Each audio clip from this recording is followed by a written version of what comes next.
It's a beautiful day in this neighborhood, a beautiful day for a neighbor. Would you be mine? Could you be mine? It's a neighborly day in this beauty wood, a neighborly day for a beauty. Would you be mine? Could you be mine?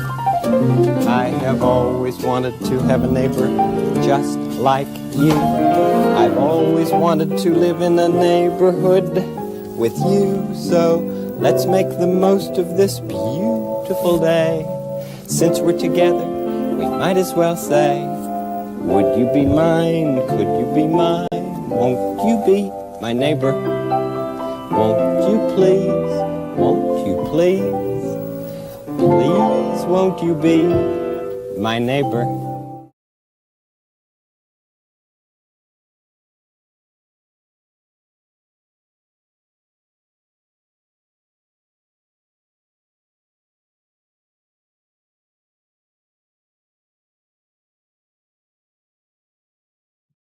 Hello, hello. Is this thing on? Hello. Hi, everyone. We've got people from Boston, Maine, Missouri, Portland, Oregon, Virginia, Roanoke County. I know you. Minneapolis, Western. Was that North Carolina? Someone asked where is Yamhill County? That is in Oregon. Wow, look at this. Hi, everybody. Star Utopia. Falcon Gal's here. I knew you'd be here. You've been like one of our best supporters. It's been so much fun watching you. Just got out of the shower. Wow. Gosh, guys. Hold on just a sec. Alicia. Hair's doing a thing. Oh, oh my gosh. Okay. Let's get this party started. Thanks for all of you who showed up on time. We got 55 people, but I know we have a good amount of people still coming. So hi everyone, my name is Kristen, Roger's daughter, and my pronouns are she, her. I'm a pink-skinned female presenting person with brown hair, blue eyes, and I am wearing glasses.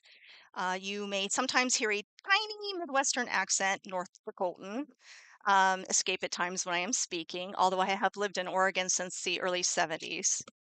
The background behind me includes posters with drawings of a cat and dog mascot.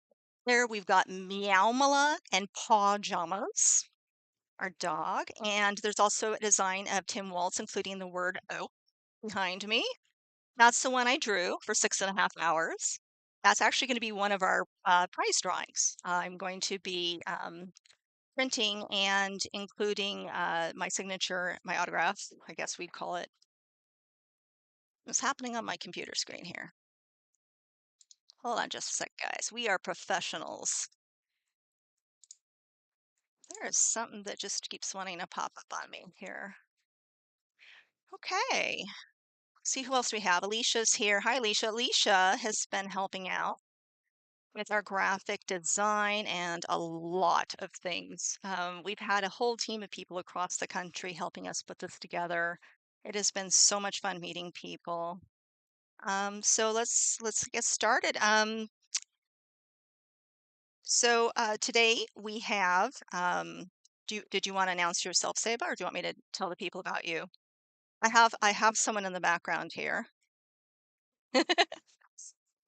Can you can you I can introduce you. It's a little hard. We have what we call our behind the scenes goblin. Her name is Saba.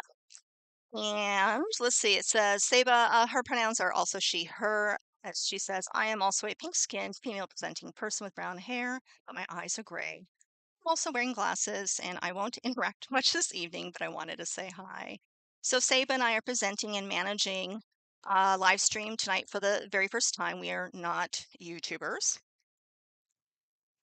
We are the whole event team, so please bear with us. For our followers who are deaf or hard of hearing, we have enabled captions. Are they working for people? Have we seen the captions? Oh, good. They may lag a little bit behind the speaker's lip movements, etc., and skip in places. So what I want you to know, though, is that this live stream is being recorded. And in the next 24 to 48 hours, we will be going and recaptioning the whole entire event so that everything will match up and look good. And then people who've missed it tonight, if you want to show a friend, you can go ahead and share the link with them then. For our followers who are persons with blindness, limited vision, or low vision, we will introduce all segments and do our best to verbally describe things on the screen as we can. The live stream recording will also include the full transcript as mentioned. So Now, tonight's event is part of a fundraiser all the way through Election Day for the Harris-Walz presidential campaign and also state and local Democrats. It is also a call to action to vote, canvass, text bank, and many other options. You can still register for the event even though we're in it right now. That actually puts you into our prize drawing. Saba and I are also doing a match for donations tonight. Received any money received during the event for up to $200 match. We're not rich, but we have spirit.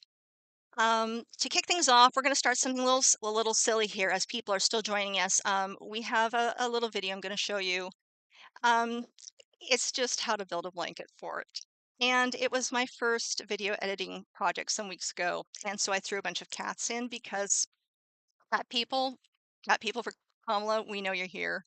Hello, cat people. Chat if you went to if you're part of the cat people for Harris. Let's watch this video here. It's very silly. If you want to make a blanket fort, you'll need chairs for the frame, a few blankets or sheets, and some pillows.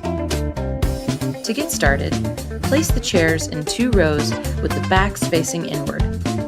Then, drape the blankets or sheets over the chairs to create the walls and ceiling. Next, use clothespins, rubber bands, or something heavy to secure the blankets to the chairs so they don't fall down. Finally, lay a blanket down inside the fort and fill it with pillows to make it more comfortable. Alternatively, if you don't have chairs, or if you want to make a bigger fort, try draping the blankets over the back of a sofa or side of a bed.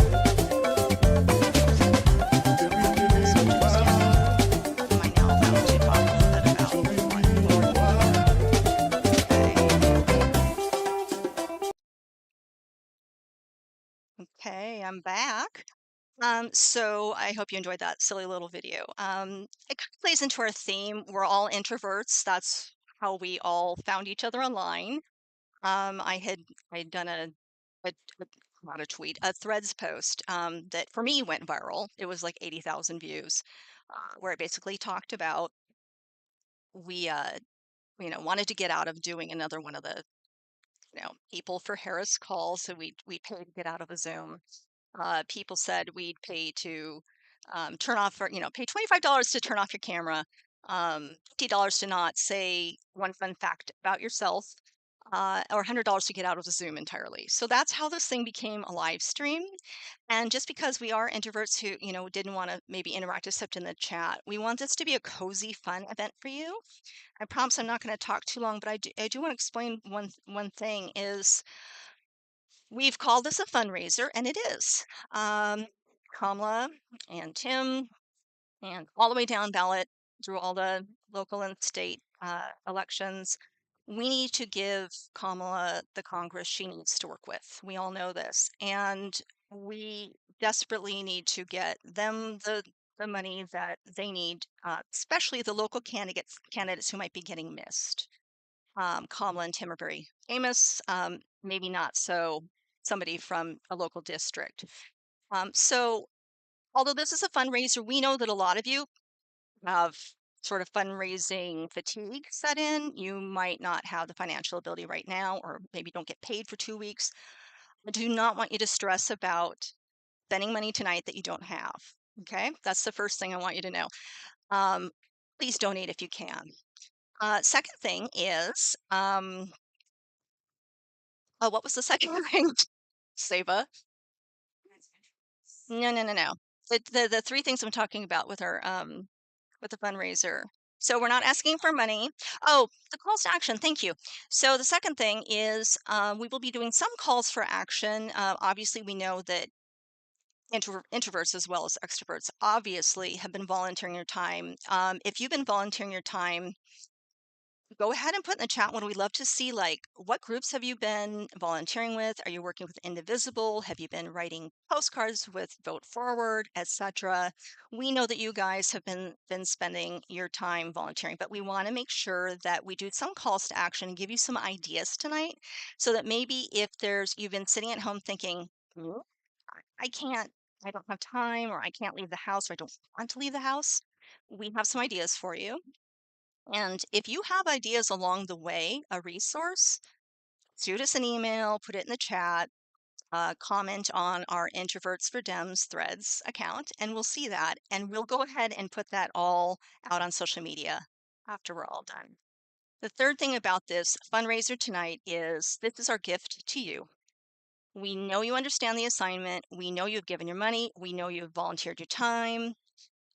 Sure, it's a fundraiser, but again, if you've already been doing these things and spending all your time and you need a little rest, this is our gift to you. I don't want you to feel like, oh my God, I have to participate in all these things. I want you to enjoy the videos. I'm kind of giving you a note from your mom tonight, like you would give to your teacher. Rest is a part of activism. It's an extremely important part of activism, as is joy, which is why we love Kamala campaign. It's filled with joy. So with that being said, with some expectations being set, I have, and what I'm going to do is actually tell you about how long each segment's going to be, because we want you to cozy up with your cat and dog, your other pets. We want you to put your children to bed and come back. We want you to go get a snack and be comfortable, be in your blanket forts, be in your cozy home, and just enjoy this. And so what I'm going to do is I'm going to announce kind of about how long each segment is. If we get to a cooking section and cooking's not your thing, that's a great time for you to go grab your snack, do your thing. If we're doing something else that interests you, obviously come back. Let's kick this off. We've all seen Kamala and Tim. You know her, you love her, and he has been fighting for and alongside Americans for decades. Let's learn a little bit about our future president and vice president. Section is about 3 minutes long.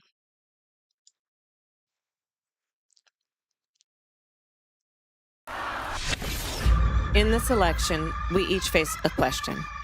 What kind of country do we want to live in? There are some people who think we should be a country of chaos, of fear, of hate. But us, we choose something different. We choose freedom. Freedom, freedom, I can't move. Freedom, cut me loose. Yeah. Freedom, freedom, where are you? 'Cause I need freedom too. The freedom not just to get by, but get ahead. The freedom to be safe from gun violence. The freedom to make decisions about your own body. We choose a future where no child lives in poverty, where we can all afford health care, where no one is above the law. We believe in the promise of America, and we're ready to fight for it. Because when we fight, we win. So join us. Go to KamalaHarris.com and let's get to work. I'ma keep on running 'cause the winner don't quit on themselves.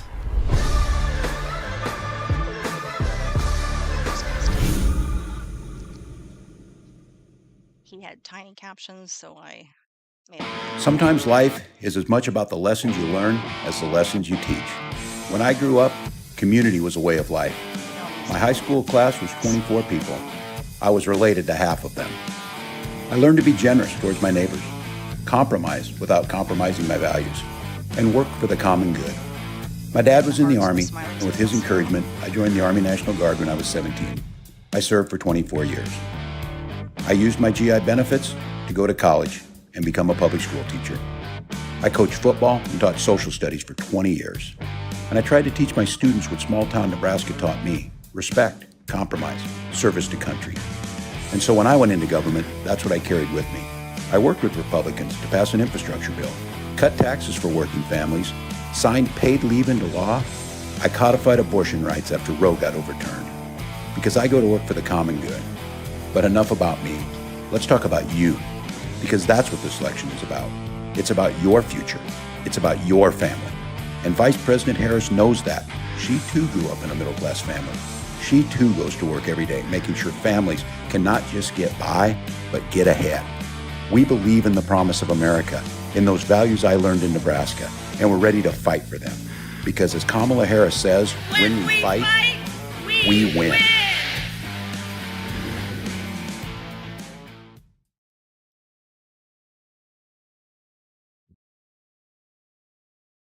Okay, I'm back. I hope you enjoyed that. Some of you might have seen that before, but I wanted to start it off centering the people that are going to lead us forward in our nation and that we're all here to support. Because this is a fundraiser, we're going to talk about that. In our website, which many of you have seen, and I will demonstrate, we have partnered not just with ActBlue, which is the fundraising portal that everybody has probably seen and donated to. We do have that linked from our website, but we've also partnered with Oath. And some of you may have seen, I've done a little kind of introduction video on Oath, and I'm actually going to play that because we do have quite a lot of people that are joining us now who may not have seen it. Oath is a fundraising platform where they've done all the analysis to direct the donations where they are needed most. Yes, you can donate to Kamala and Tim, but you can also donate down ballot. Oath helps you find the most impactful candidates and issues to support. And if that isn't cool enough, they also won't add you to any text or email lists. So it's a win all around. So I would like to show you just a very short video. This one is, sure how long this one is. 4 minutes. 4 minutes long. It shows you a little bit of why you want to use Oath. They've done the work for you. They found where all of your dollars are going to go, and you're not going to get an email and text list like I mentioned. And it's like the coolest thing. I'm glad. I can't remember. I wanted to do a shout out to the person on Threads who introduced us to Oath, but you know who you are. Thank you so much.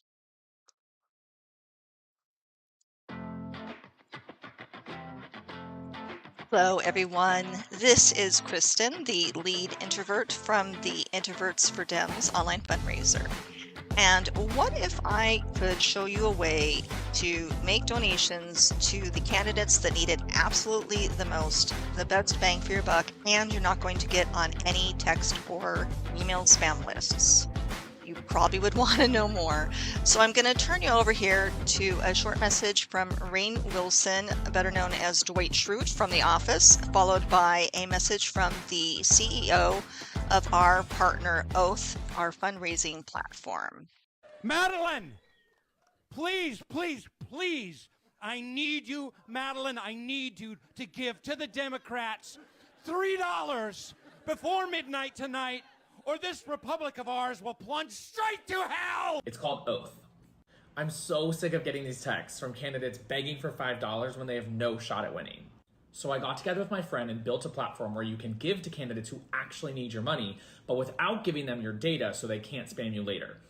Probably my favorite part of the platform is the impact score, which will actually show you on a scale of 1 to 10 how much that candidate needs your help. So if you do get asked to donate to someone, you can just do a gut check on Oath. And if they have a ton of money or they have no chance at winning, you can avoid wasting your donation. The platform is live now at oath.vote and it's free to use. So let me know what you think. Okay, so hopefully that got your attention. The way we'd like you to get to that wonderful website for donations is to actually start at our website, introverts.forharris.org. It's linked in our bio. We're going to go into our website, scroll down till you see down ballot donations, donate with Oath.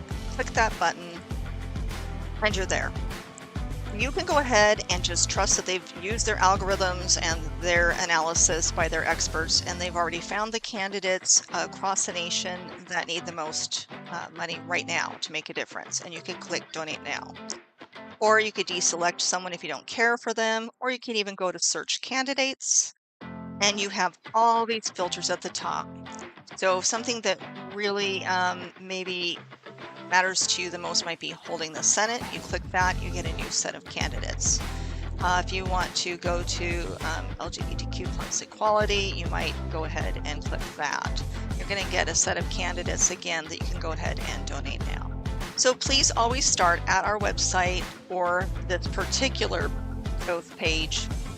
And the reason being is we are tracking all of the Introverts for Dems donations. Thank you for being part of our team. We could not be doing this without you. If you have any questions at all, we are online almost 24/7. Thank you so very much. Have a great day.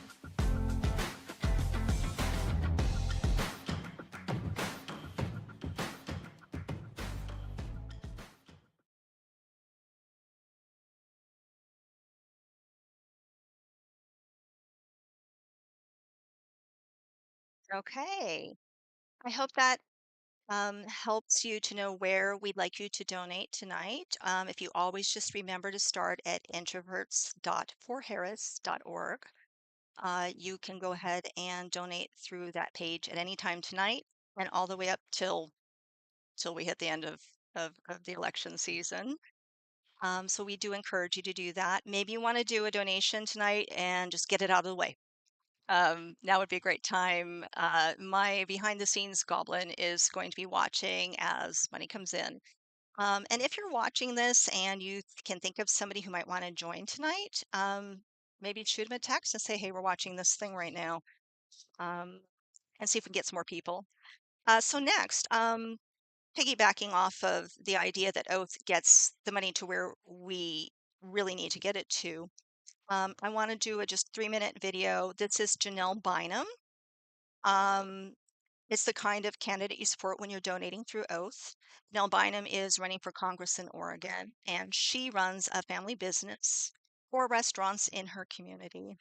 She's also a fierce advocate for lowering the cost of prescription drugs, defending women's reproductive freedom, protecting LGBTQ plus rights, building more affordable housing, and addressing homelessness, taking on the climate crisis, finding pathways for all of our young people to get ahead. Let's watch.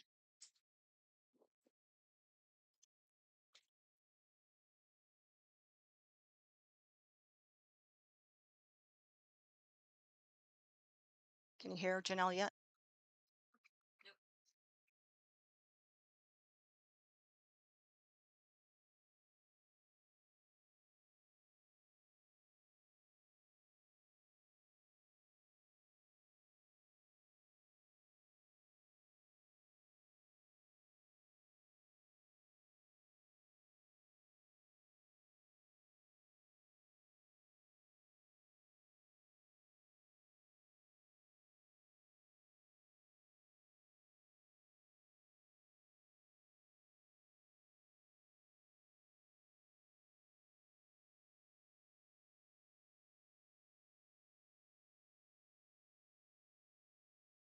Okay, I've just been told that the Janelle Bynum video is not captioning or having any sound, so I'm sorry about that.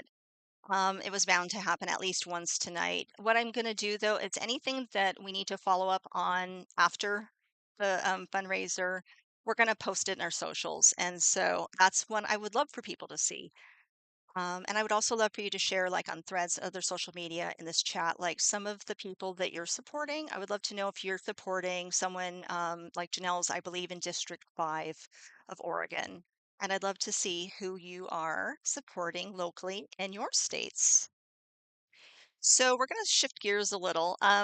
We have, just a little behind the scenes goblin update. Act Blue, we just brought in this last, since we started, $145. That is awesome. Thank you guys. Let's switch gears. So I have a fun little show. Submitted by Fletcherism73, the dad, a beardy dude in a white dye for Harris.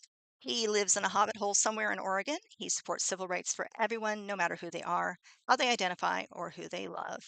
He believes that everyone gets the right to choose their health care, which includes reproductive care for women. He doesn't want to talk to strangers about it, but he votes like he means it. I should also share that Fletcherism 73's child, a 12-year-old, actually did the oh, this is not the animation one. This is the puppet one. Okay, hold on. Fletcherism did this one.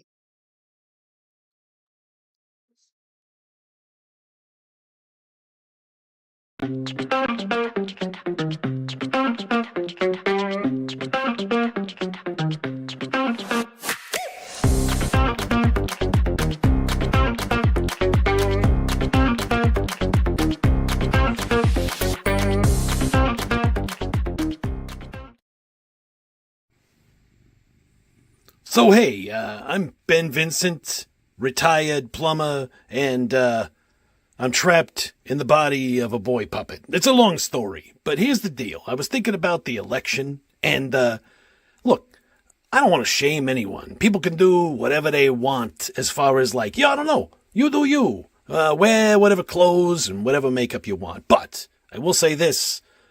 It's kind of weird to me that the two male presidential and vice presidential candidates who are from a party that's anti-drag queen and all that are wearing more makeup than the only viable female presidential candidate. It's kind of weird. I'm not saying anything bad about it, but it's kind of strange, right? I mean, you got one guy who looks like he's auditioning for a junior high production of It's the Great Pumpkin, Charlie Brown, as the pumpkin, full orange face and all. And then you got Guy Liner Jones over there. I mean, you know what? They need to hire some drag queens to figure out their makeup game. Like, you know, like maybe that's the animosity, is they can't, like, get good makeup. I don't know. Just thinking out loud here. Also, how do you not know how to order a donut?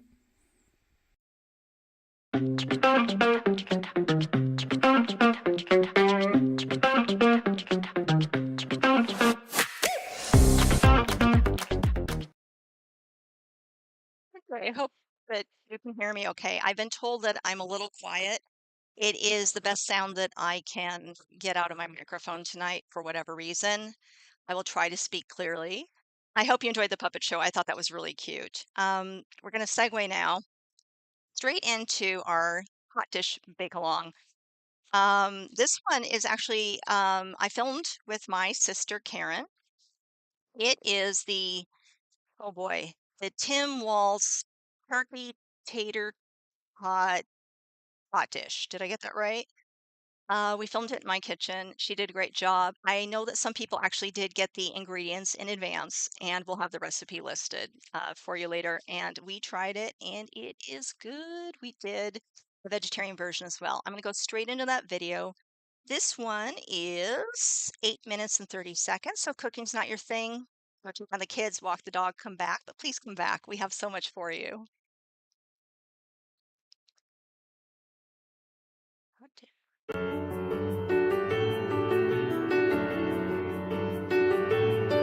Hi, my name is Karen, and I am here with you in the kitchen of the Introverts for Dems headquarters, which is also the home of the introvert in charge, your lead introvert, my older sister, Kristen. So she loves to eat, but she does not love to cook, and I love to cook, and I love to eat, so I'm here today to cook for you and for her. We're going to be making Tim's Turkey Taco Tot Hot Dish, and I have to look at that because that's a tongue twister. It looks really delicious. I love a good hot dish. There's turkey, there's cheese, there's Mexican flavorings, sort of Minnesota Midwest style, so don't really call it Mexican. And because my sister is a vegetarian for many, many years, we're going to make it the way the recipe calls for from Governor Walz, and also with a variation to make it vegetarian. We're going to be using lentils cooked with taco seasonings instead of the ground turkey. Anyway, let's get started. All right, we've assembled everything we need to make our hot dish. We've got a pound of ground turkey, and for the vegetarian version, I've just taken some lentils, cook them in, you could use water or broth, and then just cook them in a frying pan with a package of regular taco seasoning mix, just like you would do for ground beef or ground turkey.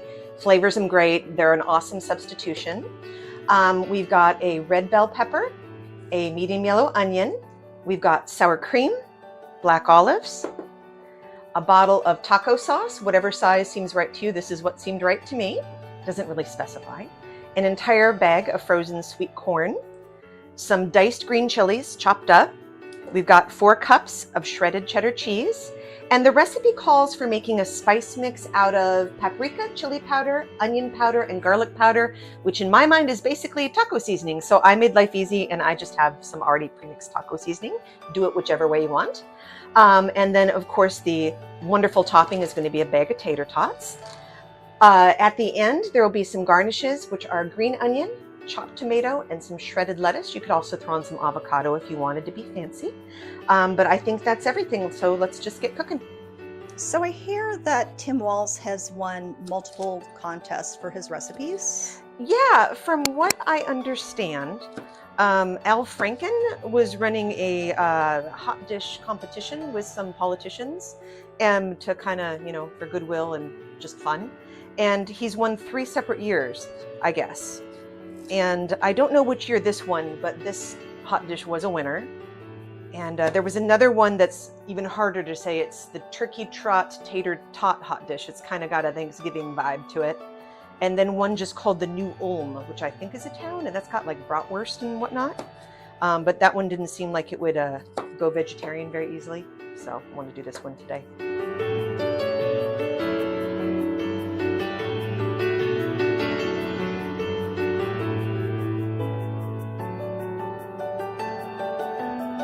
All right, so we've got our bell pepper and our onion chopped up.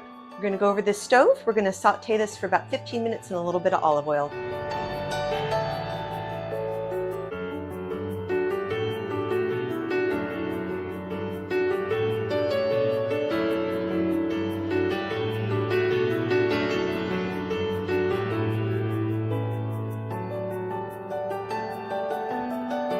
So we've cooked our onions and bell peppers, and we're ready to get on to the ground beef. It's fine to use the same pan. We're going to get a little more olive oil in there, and we're going to be adding half of our spice mix seasoning to this as well. And then we're going to cook it till it's done, but you don't want to overcook it and make it dry. If anything's just barely cooked is fine, because it's going to be in the oven for an additional 45 minutes. So Karen, what is it about Kamala and Tim that makes you really excited to vote for them this year? Well, they're competent. They're competent, they're qualified for the job, they're kind, they have empathy, they have experience. They come from the average American community, and it's important to them to take care of the average American and help us move forward into, continuing a stable, productive democracy. And a certain 4 years in the recent past were some of the most stressful 4 years of my life, and I don't want to repeat that again. Plus, they can cook, so.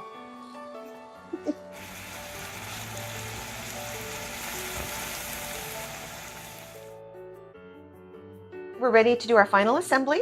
We've got our filling mixed up, some shredded cheese, more of our spice mix, and our tater tots. I'm just going to grab our casserole dishes. Hey Karen, while you're doing that, I have a question. Yeah. What is the difference between a casserole and a hot dish? Good question. A casserole is the container that you cook the hot dish in. Sometimes people call that dish a casserole. It's more of a Midwestern term, usually implying the hot dish is going to have some protein, some starch, maybe some cheese, a cream of something soup is very common. It's wholesome, good, everyday food you can make for your friends or family or take to a party. In my opinion, a casserole is a hot dish that went to France for the summer and came back with delusions of grandeur. A little too fancy for their own good.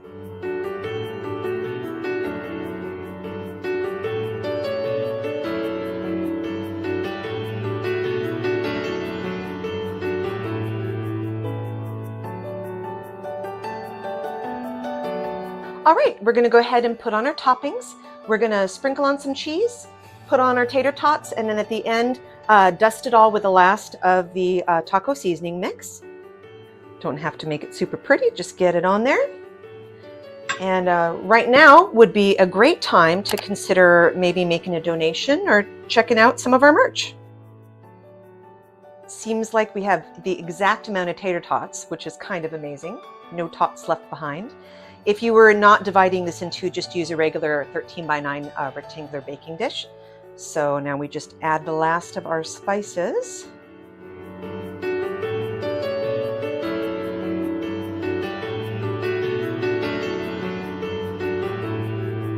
All right, we're gonna bake our hot dishes now in a preheated 400-degree oven for 45 minutes until the tots are nice and brown.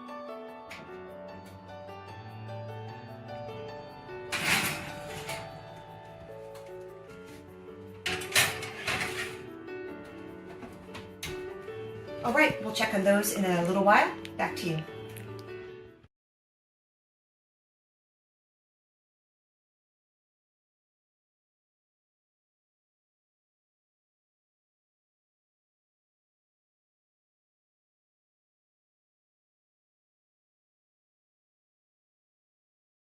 Okay. I hope you guys enjoyed that.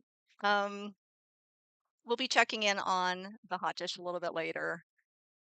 And when I tell you I ate that hot dish for a solid week out of my fridge, and it was good cold, it was good hot, it was good days later, and I put a little lettuce and tomato and sour cream. The Pyrex, someone mentioned the Pyrex. I have a lot of vintage Pyrex. My husband, is probably watching, and he's probably thinking to himself, "Yeah, she has too much vintage Pyrex." Um, if you are a Pyrex collector, I would love to talk after the fundraiser, connect on Threads or other social media. We can compare our addictions together. Um, so much fun.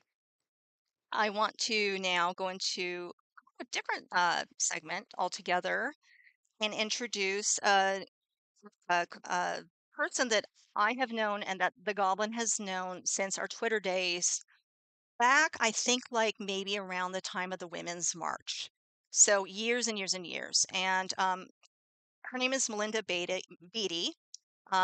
She and her husband Nick have been our friends online forever. I hope you're watching. I don't think I've seen you yet. Maybe you'll watch the recording later. Melinda Beatty is a writer and a bookseller, a crafter, a mother. She is an eater and drinker of good things. She is also the author of multiple books for young adults and children. And I meant to have her books displayed here. I'm going to put that out on social media too, you guys. She does young adult and children's books that my 13-year-old and I and Gen X have equally enjoyed. She's really good, and she's partnered with some great illustrators. She's fantastic. Rest of her bio is after years of narrowboat living on English canals, she and her British husband are now back on dry land in Maryland, where by day she's a mild-mannered indie bookseller, and by night she wrangles words, craft projects, a Labrador, and two fierce mini women. I know her two fierce mini women online. We've never met in person, but they were very dear to me. And so shout out to your family. I'm going to turn this over to Melinda. She has a very heartfelt, well thought out message for all of you that we really are excited to share. And maybe that'll spur you on to think about how you might help after you hear what she has to say. Melinda.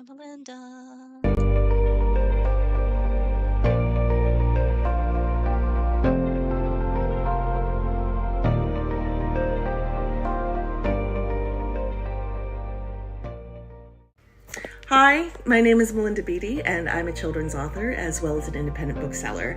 And I just wanted to take a moment today to talk to you about why I'm voting for Kamala Harris for president.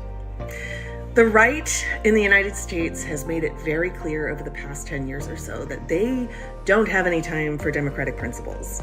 They'd rather have us ruled by a small minority whose values don't align with the majority of Americans. These attacks on our freedom seem to be endless, coming at us from every angle. But if there's one piece of advice that's been helpful to me through all of this, it's that we should try to focus on the one area in which we can personally affect change. And for me, that's been the defense of libraries and librarians against book bans. Book bans are kind of the right in a microcosm. It's a tiny group of individuals trying to force their beliefs on a wider public. Let me give you an example from where I live. In 2022, our local county school system received 35 book challenges. And this was a truly unprecedented number, both for this school system and for school systems and public libraries around the country, thanks to campaigns spearheaded by groups like Mom for Liberty, Citizens Defending Freedom, and Parents' Rights in Education. The irony being these folks are much more interested in curtailing liberty, freedom, and parents' rights. According to PEN America's 2023 report, 81% of all the school districts in the U.S. that have enacted book bans are in or adjacent to a county where there is an active chapter of at least one of these groups. So our local county formed a review committee made up of teachers, librarians, students, and community members with certain legal expertise, 59 people in all, to review each challenged book. The titles in question are what you'd expect. They're memoirs by members of the LGBTQ community and people of color, informative nonfiction regarding normal changes to teenage bodies, challenging fictions on the danger of drug use, and then just for fun, the perennial book banning favorites, Slaughterhouse-Five by the famous anti-war novelist Kurt Vonnegut, and the book that generations have passed to each other under desks forever by Judy Blume, which has done nothing to corrupt youth, but everything to ensure that you rarely ever meet anyone called Ralph these days. Gen X, if you know, you know. This process took over a year to complete, and in the end, 34 of 35 books remained on school shelves. But here's the most sinister fact of the entire situation. These 35 challenges were made by just 3 community members, all of whom are well known for their persistent, unsuccessful campaigns for school board. Just 3 people who admitted during the hearing not to have read any of the challenge titles took up a year of 59 other people's time that could have been used for leisure or family or other good works. And this is the strategy of the right as a whole. Tie as many of us as possible up in knots trying to defend freedoms that we've always taken for granted. Libraries and librarians all over the US have faced threats of violence over book bans. It's scary and dispiriting, since these hardworking folks don't just act as reading stewards, but as career counselors, resource coordinators for the unhoused, public relations managers, and sometimes even security guards. But luckily last year, the Biden-Harris administration announced the appointment of a coordinator at the Department of Education who will work to provide new trainings for schools nationwide on how book bans create a hostile school environment and may violate federal civil rights laws. In a statement by the administration, they declare, book banning erodes our democracy, removes vital resources for student learning, and can contribute to the stigma and isolation that LGBTQI+ people and other communities face. At the American Federation of Teachers Conference in July, Kamala Harris said, book bans in the year of our Lord 2024, just think about it. We want to ban assault weapons, and they want to ban books. Can you imagine? Sadly, we can. At the end of the day, it comes down to this. Books teach empathy, and empathy is the enemy of fundamentalism and fascism. It's harder to make someone believe they should be afraid of their queer neighbors, their black and brown neighbors, or their migrant neighbors when we understand and empathize with one another, realizing that many human experiences are universal and that we all have more in common than we think. When kids read, they can not only explore tough topics safely, but they can grow up to be the kind of people that we want on our school boards, in our state houses, and even in the White House. Let our kids read. Vote for Kamala Harris and Tim Walz this November. All right, be quiet.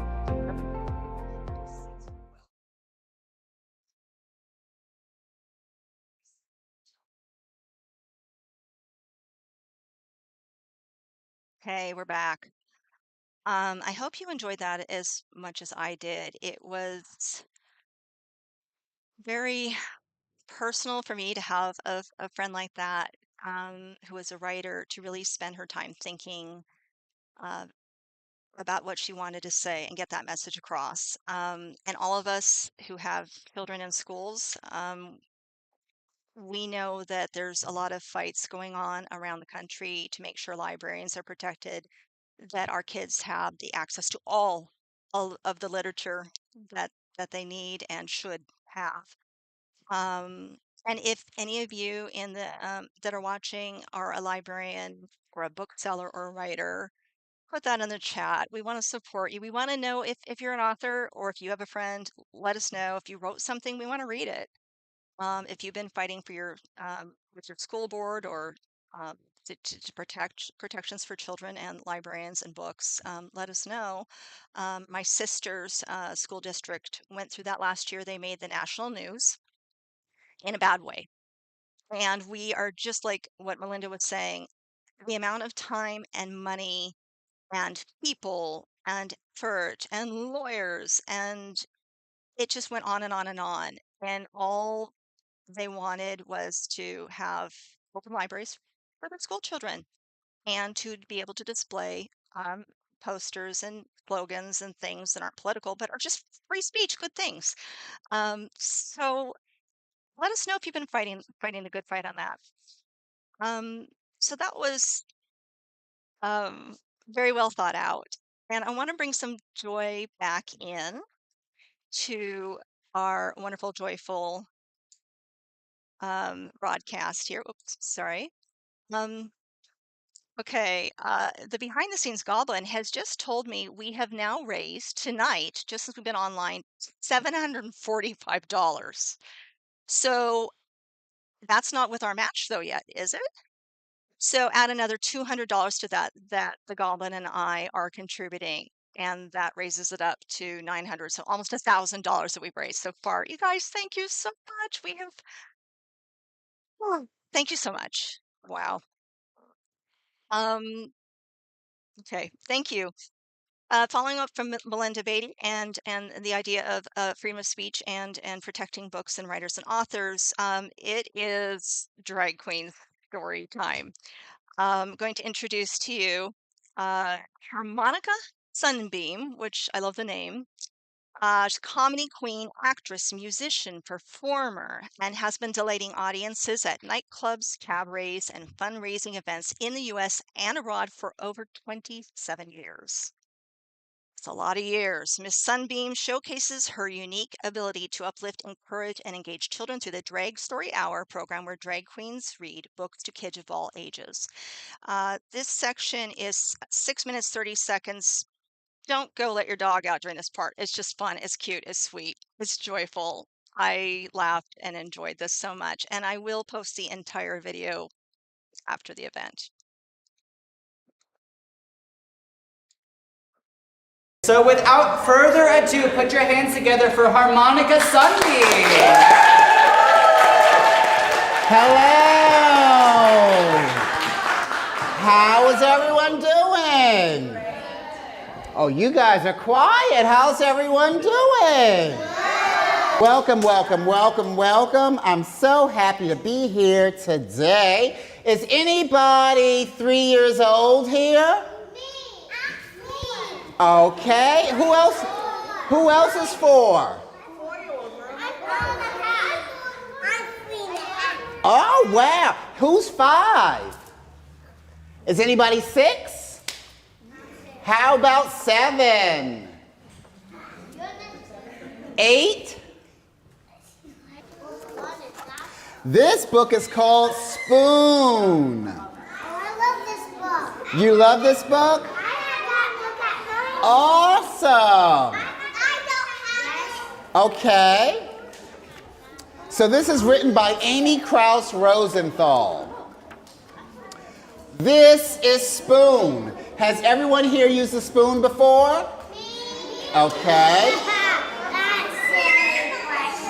And this is Spoon's family. So these are all of Spoon's people, the relatives in Spoon's family. Oh my, that's See all the different spoons?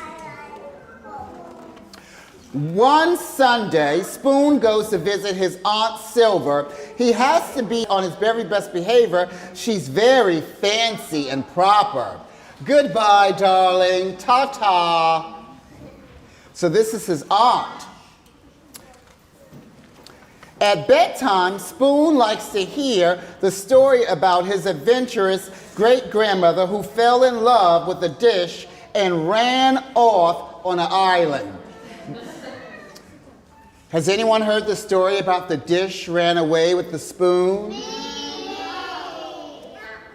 It was all over the internet. Lately, though, Spoon has been feeling blue. What's wrong? Asked his mother. You look a bit bent out of shape. Nothing, mumbled Spoon. So here's Spoon here. It's just that I don't know. All my friends have it so much better than me. Like Knife. Knife is so lucky. He gets to cut. He gets to spread. I never get to cut or spread. Yes, Knife is pretty spiffy, dear. And Fork. Fork is so lucky. She goes practically everywhere. I bet she never goes stir crazy like I do. Fork does go out and make herself useful, doesn't she? See all the things we use the fork for? And Chopsticks. They are so lucky. Everyone thinks they're really cool and exotic. No one thinks I'm cool or exotic. Those chopsticks are something else, aren't they? Has anyone here used chopsticks before? My mommy does. My mommy does. Awesome.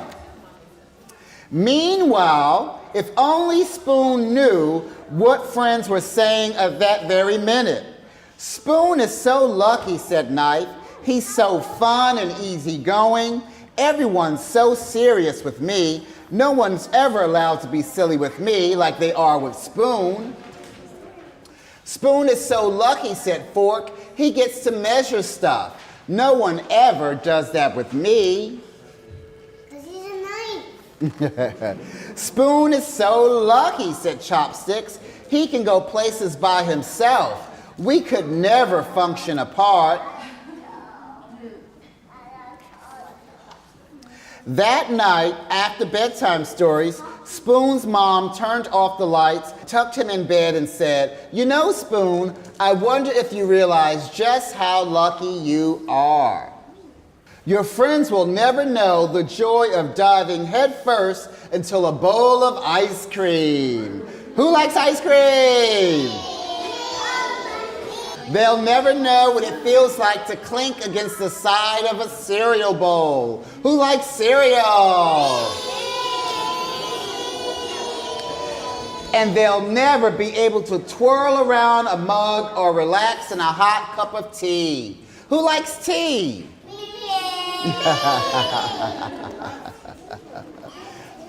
Spoon hadn't thought of it that way. He lay awake in bed for a long time. His mind was racing. He felt so alive. There was only one thing to do. "I can't sleep," said Spoon. "Come snuggle." "Come, Spoon." And so he did. Sweet dreams. The end. Yay!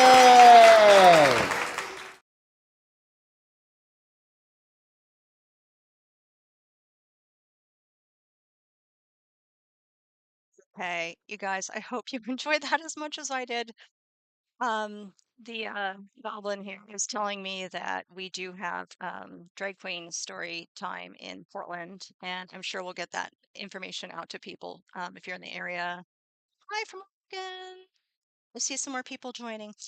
Um, if you have one in your area, let us know. I want to publish these on social media and get people interested.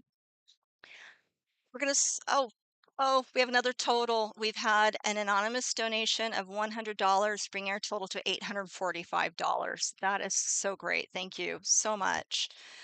I'm gonna do a little screen share now, because, hold on. Here we go. I wanted to show you, this is the website where you've probably been going and doing your donations tonight. Let me see if I can move the screen around there. I want to talk about our store. I know some of you have bought some merch. If you scroll all the way down, it says we have merch. Click buy. This takes you to our store on Bonfire, and Bonfire is a pretty cool place that we've partnered with. Not only do you have really high quality shirts that you can buy and other items, there is a place there where you can actually make a voluntary donation if you would like, and people have done that. And it's really cool. And I should mention that if you have registered tonight, you are in the running for a prize drawing, and we are giving out Bonfire gift cards or gift certificates. And I think they're in $10 amounts. So that's $10 off if you wanted to buy one of these shirts. They come in multiple sizes. We try to be really inclusive with our sizing and shapes. We have our mascot. Alicia Long, who is following along here, she designed some of our biggest sellers. Big Dad Energy is such a cool one. If you have a dad in your family. Oh, I'm wearing this one right here, the Kamala graphic tee. You can see that. And they come in different colors. And we've got mugs, two-sided mugs. I love this one. Mind your own damn business. Of course, that's a Tim Walz saying. That one cracks me up. We also have, nope, we've got Meowmala, our cat mascot, if you're a cat person. And this merchandise changes all the time. I really, really, really love this design. I've ordered the shirt. I ordered late. It hasn't arrived yet. But this is another one of Alicia Long's designs, Do Something, which of course is Michelle Obama's uh, quote from the DNC. And I love that we're all doing something tonight. So I want you to go ahead and consider if you want to maybe, this one I keep thinking would be great to give to a school teacher. Never underestimate a public school teacher. Another Tim Walz saying, this store is going to continue to change and continue to grow and continue to have different items in it as we move forward, and just on and on and on. This was one of our best sellers. Introvert for Kamala, just tiny little writing on your shirt because we're introverts, etc. So I hope that you consider tonight, if you didn't want to make a straight up monetary donation, that is an option. You can think about birthday and Christmas and other holidays coming up. I thought that would be kind of fun to do. Okay, so back to our program. This one is so cool. This next little segment, 2-minute long video.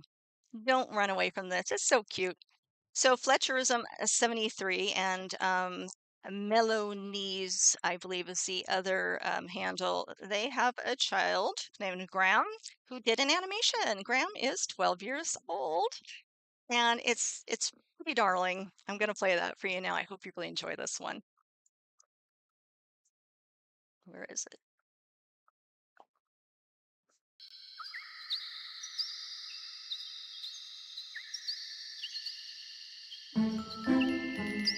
I vote because it's important to preserve democracy.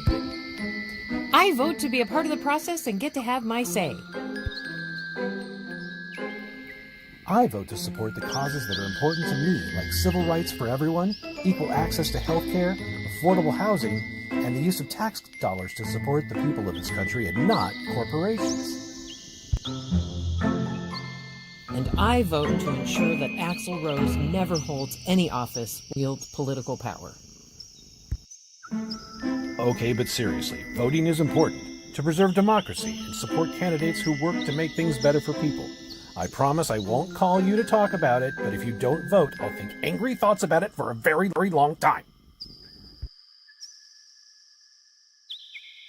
So please vote for all the reasons. But don't forget about Axl Rose.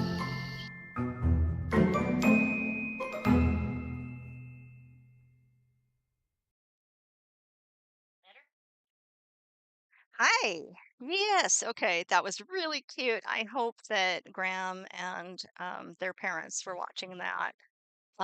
Graham was our youngest contributor at, I guess, would be the youngest of Gen Z.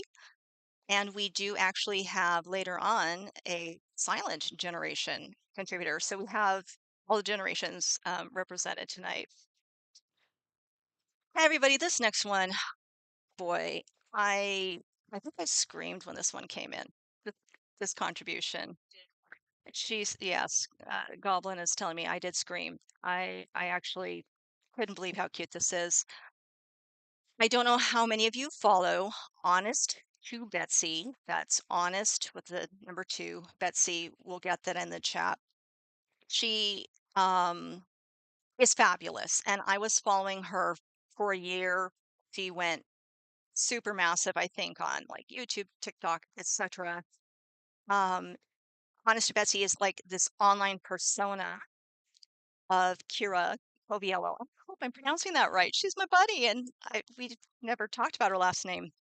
So she has this persona named Betsy, who is the online persona of creative cat and vintage loving gal Kira. Kira has dabbled as a content creator, writer, actor, choreographer, stage director, dancer, violinist, costume designer, set designer, teaching artist. Keeps going, guys. Textile artist, feral housewife in vintage clothes, and mom to 3 girls. He is indoctrinating to be bastions of smashing the patriarchy. As one friend remarked, Kira is, quote, the only person I know who can crochet a gigantic octopus, play the accordion after one day of learning. Actually saw her guys learn the accordion like in a day online. It was unbelievable. Turn into a method actress without breaking character. Lift their sexy leg up high while talking to chickens and puppets. Cracks me up. Master pantomime with various background music and sounds. Light up a room of seniors playing the violin. Make tomato sauce from scratch, and this is just scratching the surface of all her multi-talents. Honest to Betsy, vintage vibes, not vintage values. I asked her to do a video. I was so pleased when she said yes. I had no doubt she was going to understand the assignment. The assignment was make me a video. We can play this fun. Maybe it has a message. Just see it for yourself. Enjoy this one so much. I hope to God this one. Hello, my name is Betsy, and I'm here to ease your mind about bringing women back to the 1950s. Imagine, if you will, living like me with the laws of an era of a time gone by. It seems women love to complain about fair pay. Do you really think your little lady brain can do what a man's does? A lady came in for a felt hat. We had them in the store. Felt she wanted, felt she got. That's why I'm not there anymore. And why are you pursuing a career over motherhood anyway? It's not like when you get pregnant, you have the right to hide your pregnancy from your employer. I mean, stop calling it sexual harassment. Just being friendly and paying you a compliment. Put a big smile on your face and your boss will look at you and say, hot damn, Beatrice got her knockers up. You'll never have to worry about paying for your own credit card bill ever again, because you can't get one unless you're married and your husband co-signs for it. Losing the right to deny intercourse should be an easy one for you hussies to give up. If I fall asleep, he puts it in himself, but thanks a lot. Without that sinful, poisonous birth control coursing through your veins, one can only hope you'll be blessed with many, many children. Motherhood is wonderful. You got to do every single task, every day, all by yourself. This is your job. Your only job, your most important job. The pretty little dolly can beg, and she screams in realistic pain when you break her leg. In my day, women didn't fight.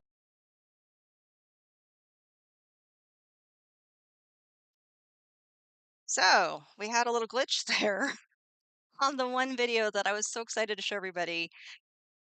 We had a little technical difficulty, and then we're gonna have to try to play that again. I am so sorry.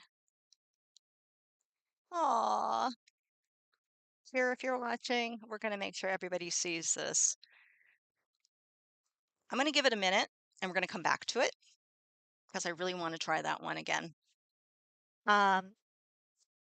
So hopefully you saw enough of the video to understand Cure's pretty darn amazing. Let's talk a little bit about if you have registered, you still can. If you're joining us now, go to introverts.forharris.org. We are not you. In fact, we're going to get rid of your email addresses after we're done. We just want to put you into the drawing to win prizes. Some of the prizes we have are, let's see here, buttons.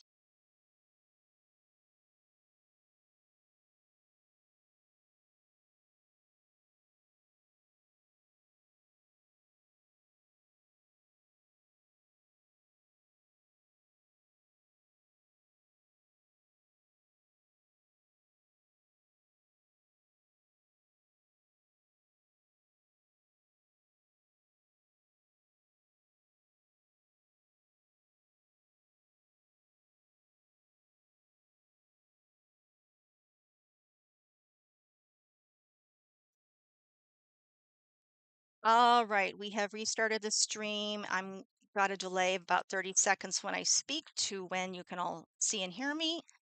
And so let's hope that that has fixed the problem. If you can let us know in the chat, and then our goblin is checking on the stream now as well. Sorry about that. Yay, we're back. Okay, I'm going to keep going. Thanks for that. I was just starting to show before everything fell apart. We have some items that you can win if you have registered. Stay home and chill.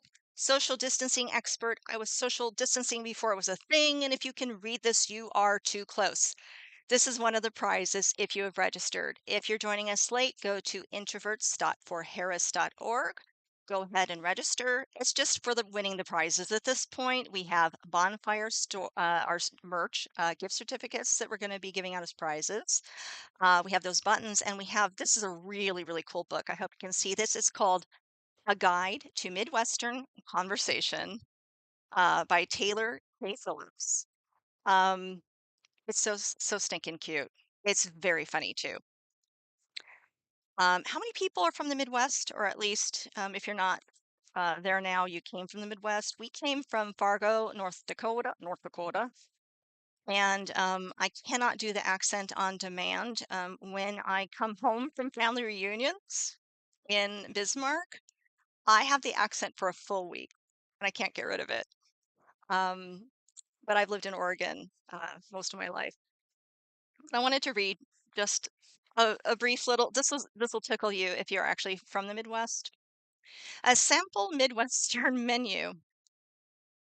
Appetizers, dipped with a cheese base, dip with a vaguely vegetable cheese base, deep fried spring roll, region specific fried cheese, chicken tenders or buffalo tenders if it's a fancy place, nachos, popcorn shrimp, loaded region specific potato item. Soups and salads.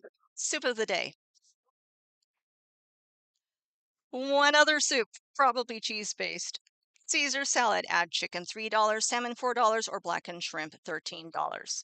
House salad, bacon, eggs, tortilla chips, creamy dressing, possibly sprinkled with lettuce. House salad, possibly sprinkled with lettuce is a thing.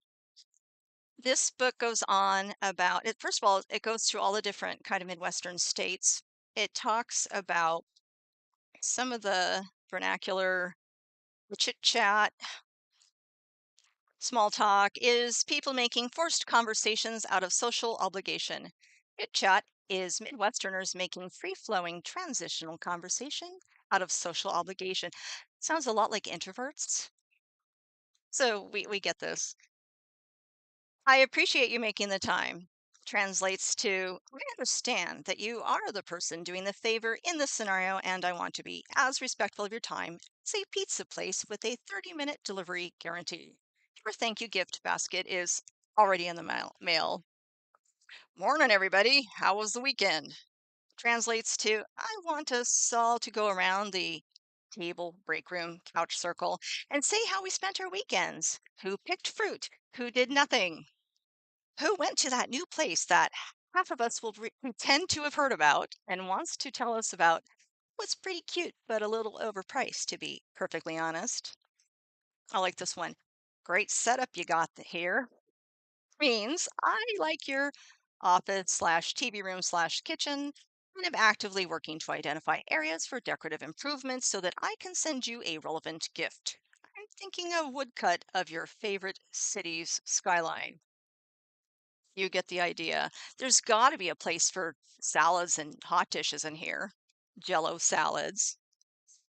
I love this kind of retro printing that the images are in here. If you can, whoops, otherwise see that. It's just so darling. This is one of our prizes. I recommend the book anyway. We're not selling the book. Oh hey, someone just bought some of our merch. Thank you. Every bit counts. Hosting guests at your home. Maybe this will help us introverts if we ever have to host guests. Lord forbid. Here we go. Giving a tour, getting everyone a drink, and going on and on about how you're going to renovate in the fall. Quote, just leave your shoes in the mudroom. means just leave your shoes in the place where you're currently standing, which I call a mudroom. That's literally my house.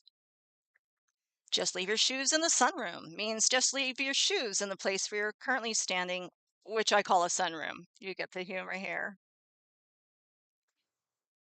Just leave your shoes in the foyer or foyer. Just leave your shoes in the place where you're currently standing. I was born on the East Coast or in Europe.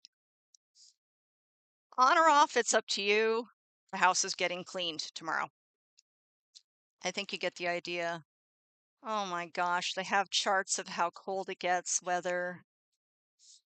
Anyway, it's kind of a cute little book.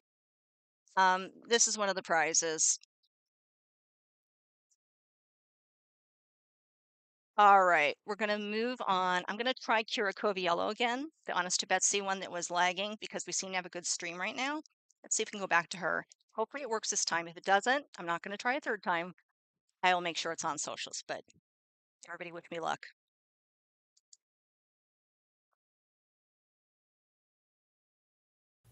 Hello, my name is Betsy, and I'm here to ease your mind about bringing women back to the 1950s.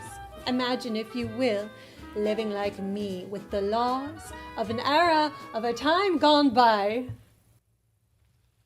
It seems women love to complain about fair pay. Do you really think your little lady brain can do what a man's does?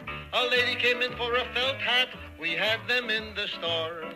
Felt she wanted, felt she got. That's why I'm not there anymore. And why are you pursuing a career over motherhood anyway? It's not like when you get pregnant, you have the right to hide your pregnancy from your employer. I mean, stop calling it sexual harassment. Just being friendly and paying you a compliment. Put a big smile on your face and your boss will look at you and say, hot damn, Beatrice got her knockers up. You'll never have to worry about paying for your own credit card bill ever again, because you can't get one unless you're married and your husband co-signs for it. Losing the right to deny intercourse should be an easy one for you hussies to give up. If I fall asleep, he puts it in himself, but thanks a lot. Without that sinful, poisonous birth control coursing through your veins, one can only hope you'll be blessed with many, many children. Motherhood is wonderful. You got to do every single task, every day, all by yourself. This is your job. Your only job, your most important job. The pretty little dolly can beg, and she screams in realistic pain when you break her leg. In my day, women didn't file for divorce. It wasn't needed. You found other ways of dealing with your problems. All the neighbors' kids called him Pappy. So I yanked out the bullets. I sawed off his barrel. Now I'm sure in the sweet by and by, he's a ghost rider in the sky. And speaking of your husband, what are you trying to hide from him? I think it's for the best if we go back to having medical providers speak directly to him. He will let you know if there's anything regarding your health is important enough to bring to your attention. If you're feeling blue, your husband might allow you to have some barbiturates. And if all else fails, you can have a lobotomy. I look forward to seeing you all after the election. That is, unless you decide we're not going back.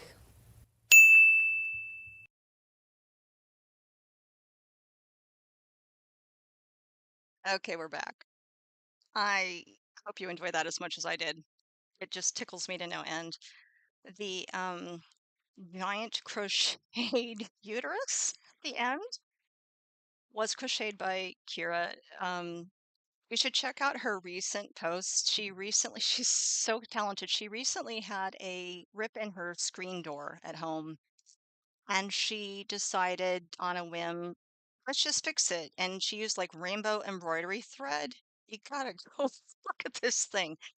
she's just a fun person and a good person and a good mom. And I love sending people to her. I don't know how many Jenny Lawson fans we have here, the bloggess. I could see the two of them being friends. I hope they know each other. They probably do. Do we have any bloggess fans? Thebloggess.com, Jenny Lawson. She is an amazing author. I hope you go and seek her out as well. I've never recommended her books to someone who just said, they weren't for me. They're like for everybody. So, yeah. Moving on, we have another fabulous contributor. Oh my goodness. This was another person I asked personally, please, would you make us some kind of message? She took it to heart. Her name is Jess Wilson, and she is best known as the mom behind Diary of a Mom. She is on all the social media, I think, maybe not TikTok, I'm not sure. Once a personal blog, Diary of a Mom is now a diverse and vibrant community of over 400,000 people who share Jess's passion for intersectional advocacy and her belief that every human being has a fundamental right to dignity and respect. After 20 years as an institutional equity sales trader, Jess transitioned into life as a stay-at-home parent to care for her youngest daughter who has multiple disabilities. Despite having been at home for 8 years and counting, she still can't cook. Me either. Thankfully, her husband can. Yes. Hi, honey. My husband also is the cook. Jess's accidental advocacy has taken her from featured presentations at MIT and Harvard to roundtable discussions with cabinet secretaries at the White House. But no matter where she is, Jess will tell you in no uncertain terms that her greatest joy and highest honor is being mom of 2 incredible young women. I really encourage you to go and follow her if you're not already. Again, we'll get all the handles out for everybody to follow. She posts frequently, and everything she writes is done with such thoughtfulness and feeling and joy, and she's one of those people you should know. She took this assignment to heart. She understood the assignment, asked for a video, and she really delivered. And I really hope that this was a little longer. I think it's about a 9-minute video. It's worth a watch. Enjoy this. Hello, my name is Betsy, and I'm here to ease your mind about bringing women back.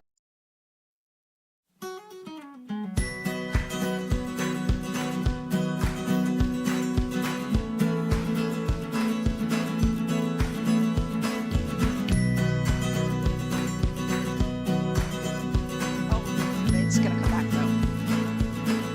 It flipped. Hi, I'm Jess Wilson from Diary of a Mom, and I'm honored to talk to you today about why I believe down to the depths of my soul that our support for Kamala Harris and Tim Walz is so incredibly important at this moment in history. Before I start, I just have to say that I absolutely love this idea of Introverts for Harris. Having a meeting that isn't even a meeting is genius on so many levels.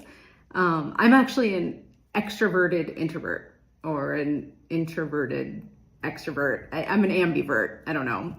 All I know is that I love making plans with people and I love hanging out with people, and I am equally ecstatic when those plans are canceled. So yeah, that's me. But sitting here talking to you from the comfort of my own home, where you don't even know whether or not I may or may not be wearing pants, is definitely something that I can get behind. But let's get into it, shall we? I think if you're on this call, then you really don't need for me to detail all of the reasons why it's imperative that we keep Donald Trump and JD Vance as far as humanly possible from 1600 Pennsylvania Avenue. I will do something that I thought I'd never do, which is to quote Dick Cheney. Dick, not Liz, but Dick Cheney, recently said the following: in our nation's 248-year history, there has never been an individual who is a greater threat to our republic than Donald Trump.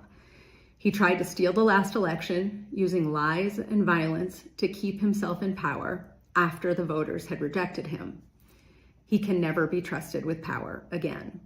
He went on to say, as citizens, we each have a duty to put country above partisanship to defend our Constitution. That is why I will be casting my vote for Vice President Kamala Harris. So I have to be honest, it's a little disorienting to find myself on the same side of the fence as Dick Cheney. But you have to hand it to him. He's showing integrity, which is admirable.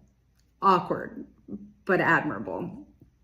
But I want to talk about why Kamala Harris isn't just not Trump.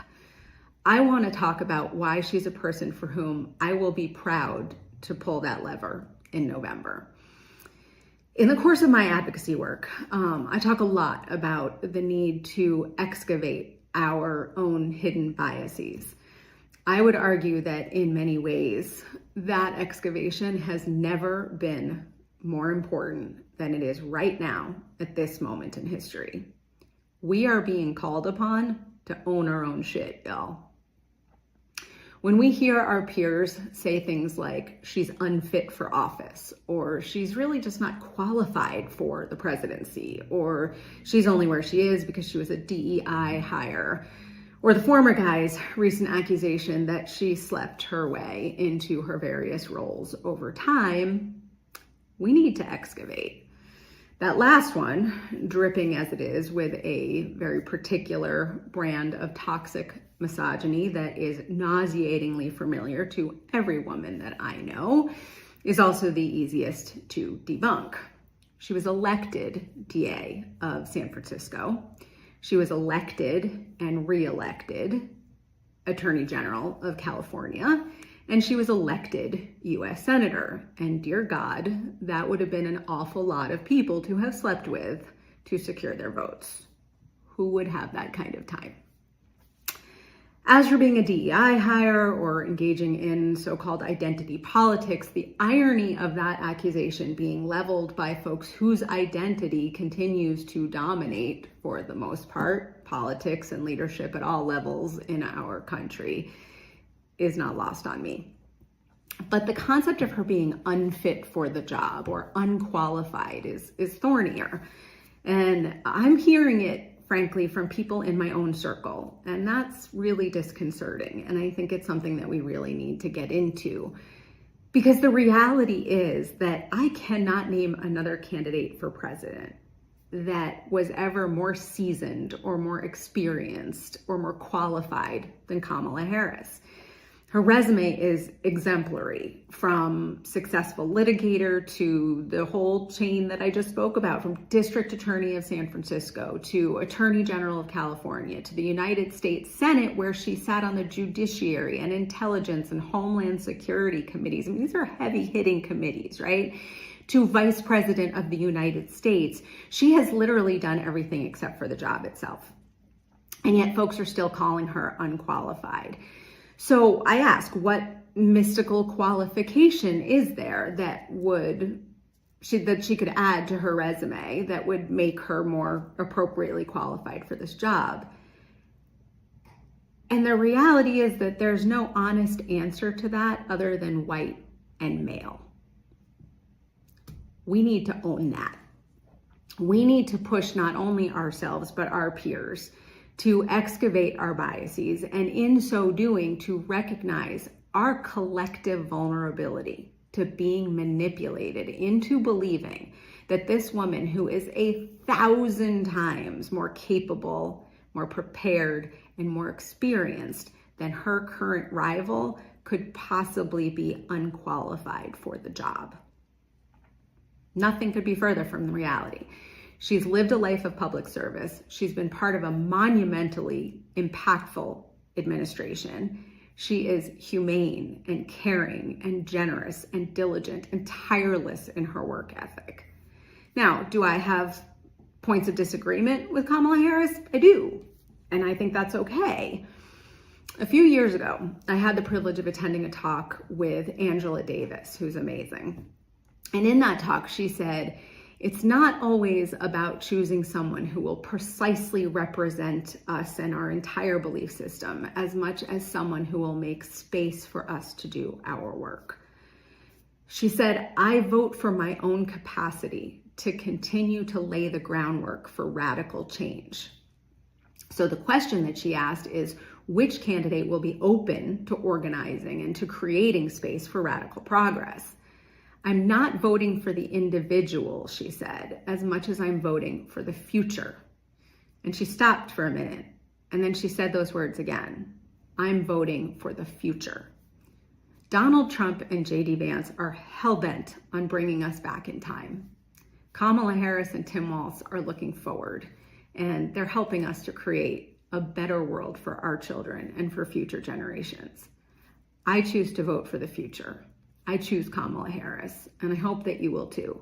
And I hope that you'll join me in donating everything that you can, putting in work wherever you can, helping the down ballot candidates wherever you can, because heaven knows we're going to need Congress too, and working in every possible way that we can to make this happen. Thank you so much. We're not going back.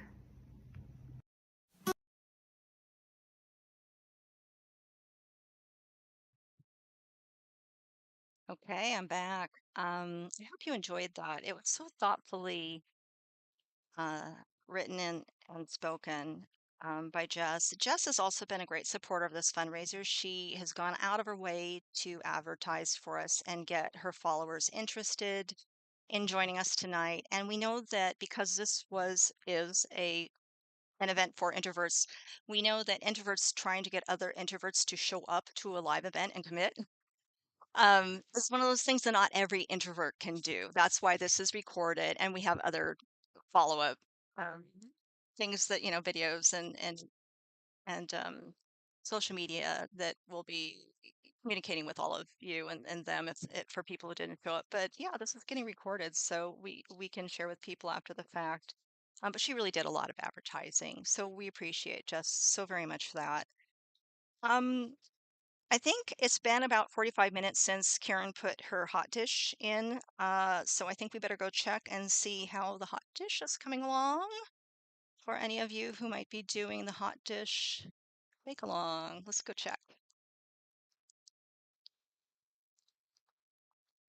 Part 2.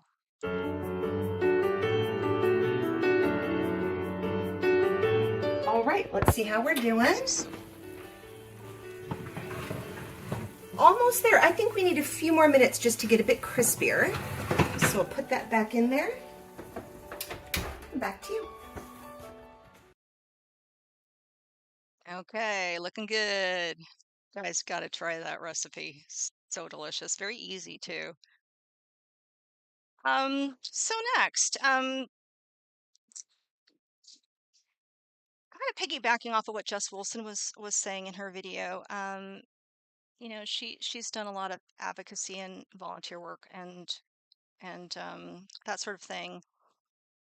So I want to introduce Tracy Tapp. She's also on Threads with us. Tracy Tapp was a field organizer for the Florida Democratic Party during the 2018 midterm elections and chair of the Democratic Party in Okaloosa County, Florida. If you're from Florida, tell me if I'm pronouncing that right. That is where the infamous Matt Gaetz is from. She did that between 2019 and 2022, so she has done a lot of canvassing. Introverts, please do not wander away from the next bit about canvassing. I have been terrified of doing things like phone baking and canvassing, going door to door, knocking on doors, talking with people. By the time I kind of spoke with her and listened to what she has to say about it, it turns out that I had a lot of preconceived notions about canvassing. And this is sort of the call to action part of our event tonight. Keep an open mind. If I can get one person watching this tonight to maybe go and do some canvassing, let's just watch what she has to say. She might convince you.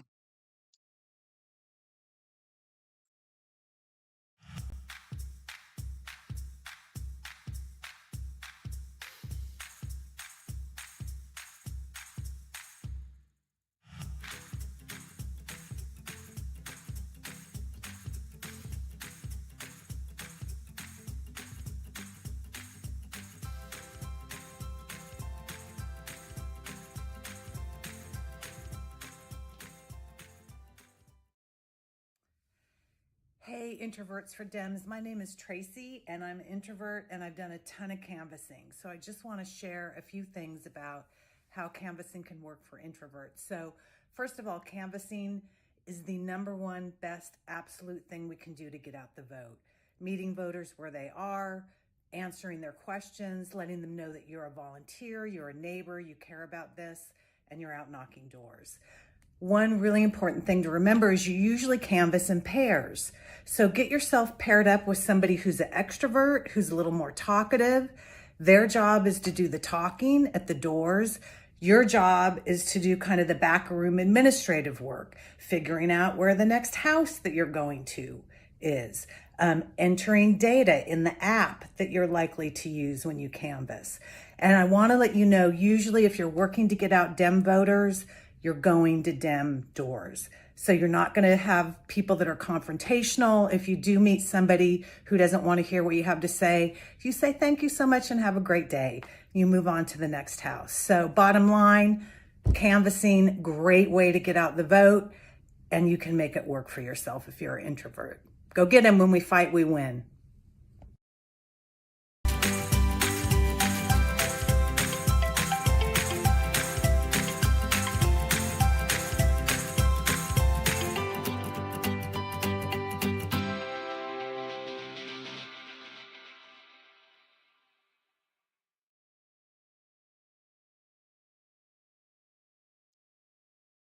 So, I don't know if we've convinced anybody with just a short video, but Tracy wanted us to know that the data collected when canvassing, the data collected when canvassing is invaluable. On a recent day, she identified several voters committed to voting blue up and down the ballot.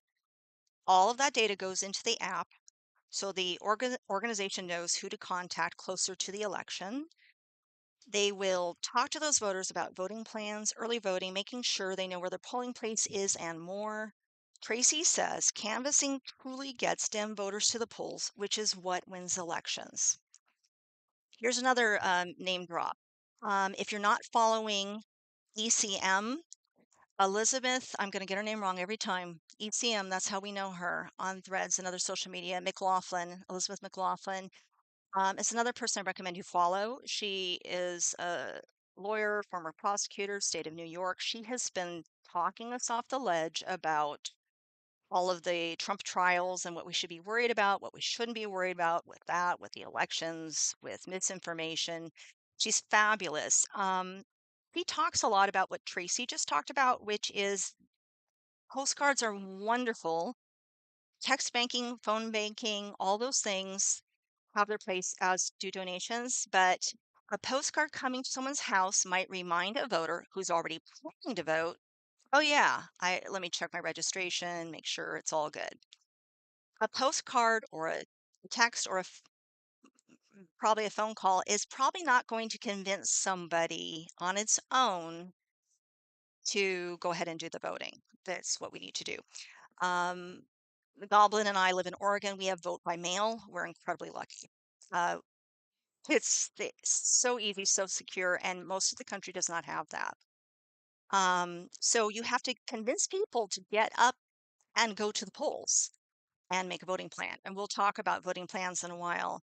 In case that didn't convince you, I just want to see if we can just get one person, just at least who's watching this, just thinking about contemplating maybe even an introvert could partner up with an extrovert and do this thing. So next I have Jessica Craven. She's another one. Is anybody following Jessica Craven? She describes herself as an author, activist, organizer, climate hawk, political TikTok creator, elected member of the Los Angeles County Democratic Party, and mom to a queer kid. Let's hear Jessica give us some deeper information on canvassing. This one's about 5 minutes long.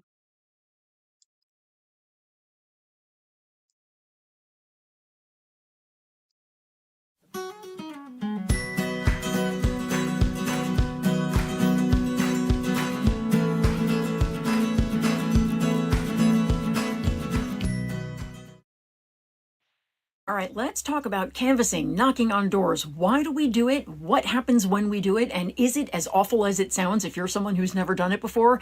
The answer is no, it's not awful. It's awesome.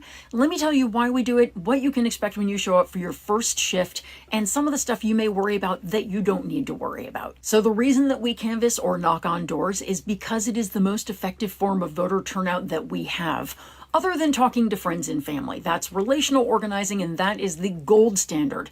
But in terms of talking to strangers, nothing works better than knocking on doors. It can literally change the outcome of elections, and it does all the time. So that's why you're doing it.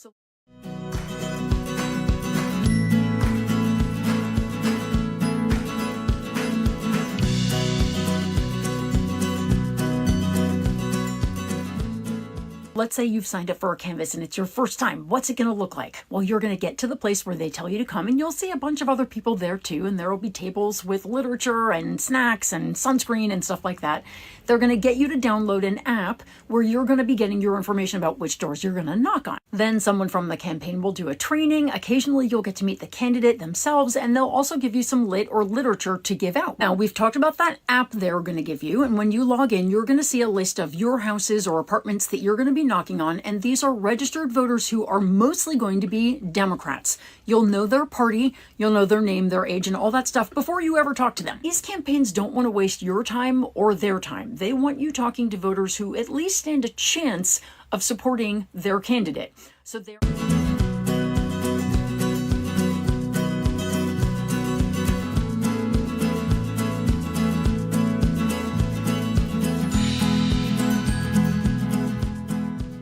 So you're going to get your app and you're going to get partnered up. This is another important point because people worry so much. I don't want to go out by myself. I'm not going to feel safe. You never have to go alone unless you're a weirdo like me and you like to go alone.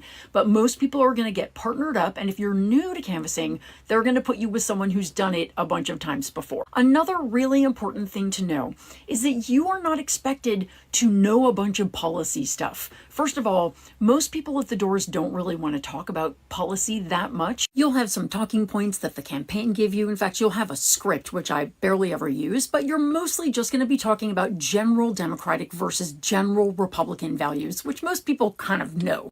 It's also totally okay to say, I don't have the answer to that, but I'm going to make a note to have the campaign contact you. And I've done that many times. You're also going to find that mostly people want to talk about stuff that you have ready responses to. They're going to want to talk about reproductive rights or the division in our country or something that you'll be like, yeah, I feel that way too. Because again, remember that mostly you'll be talking to people the campaign thinks are likely to be supporters. Well, then you may say, then why am I bothering to talk to them? Because just because they may be supporters doesn't mean they're going to go out and physically vote if they don't get a little encouragement. And that's what we're doing. And we're also passing back what we learned to the campaign through entering data in the app. And here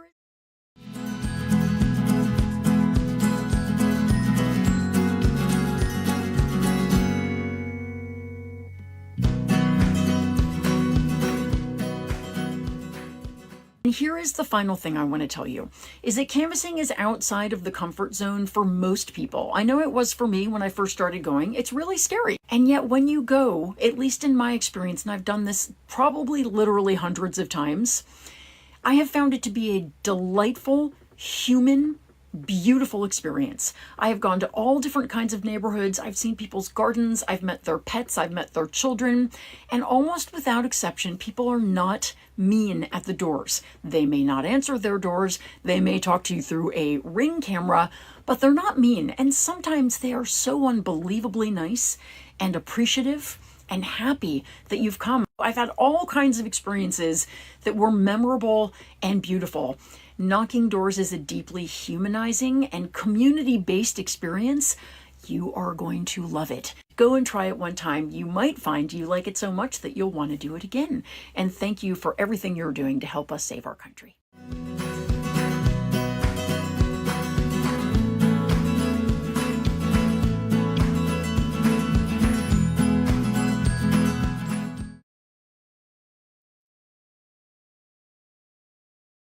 Okay.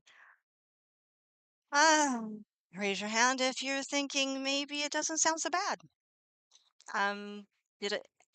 It took me months of listening to ECM, Elizabeth McLaughlin, before I even started to think about doing texting. And then I did texting and it was not hard. Postcards I've been doing for years. Canvassing, it did not even occur to me that I would ever even think about doing it. And now I'm thinking about doing it. After all, I've been live on this live stream and never thought that would happen either. I feel like now is the time to consider going out of your normal comfort zone if you can safely.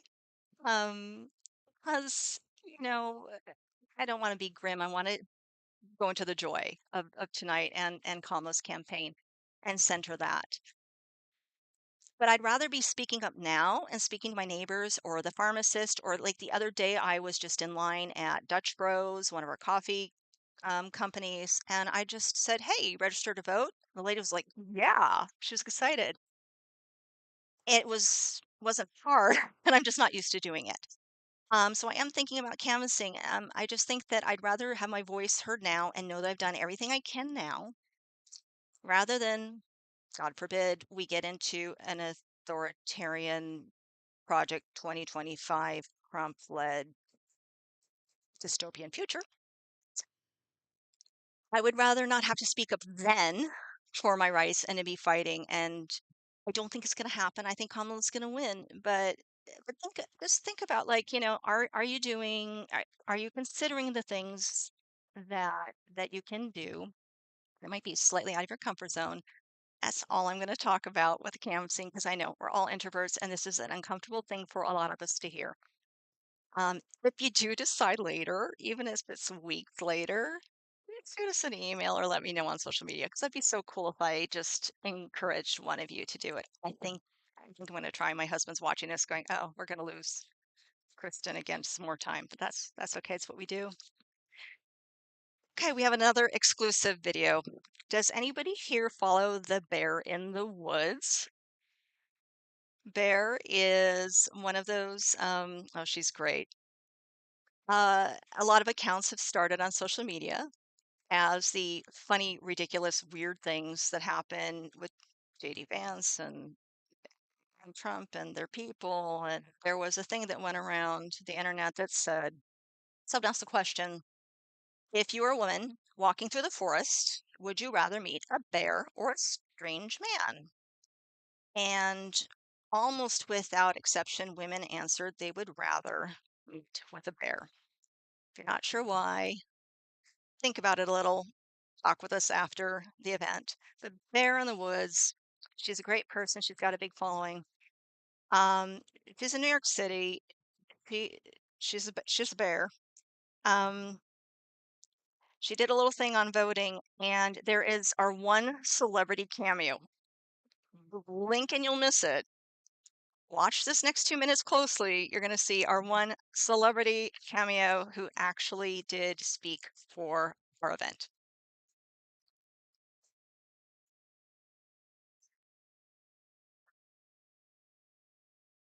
Hey friends, it's me, the Bear in the Woods, telling you to get out and vote. Check your voter registration, make sure it's up to date, and that you know where your polling place is. If you need to update any of that information, now is the perfect time. And if you really don't want to be around people, do early voting. Find out where your early voting place is, and go vote early. Less people, less stress.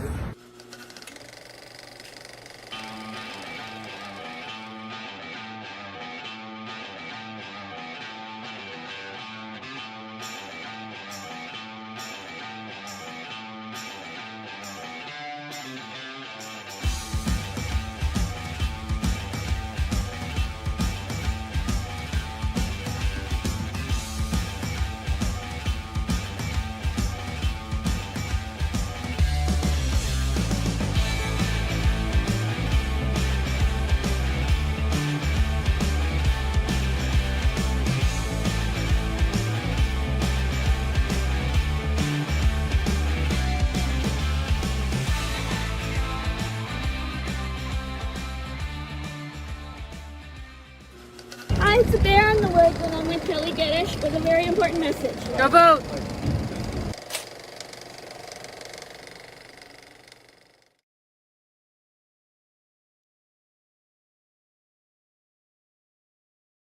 Did you blink?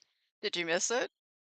Kelly Giddish, Law and Order, Special Victims Unit, and Mariska's trailer.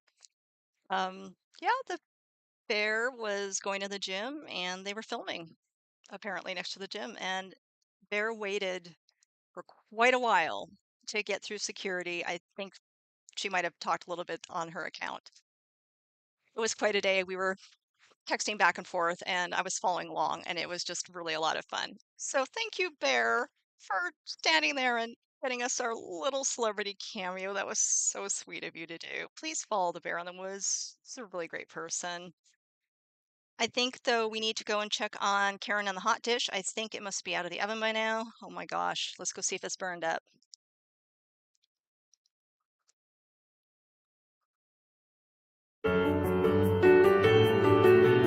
Oh, these look perfect. Here is our turkey hot dish. And here is our vegetarian. We're going to want to let these cool down for about 15 minutes before we eat them though.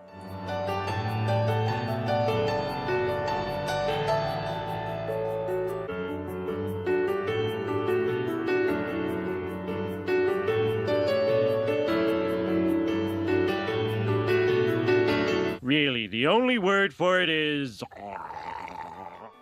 And we are ready to serve. Put some of the garnish on here. We're going to do a little taste test. This is the original turkey version right here.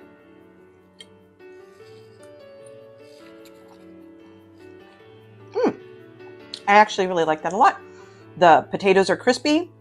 The vegetables aren't overcooked, and you can taste all the seasonings. Really good. Let's see how the vegetarian version compares. Get some of those lentils there.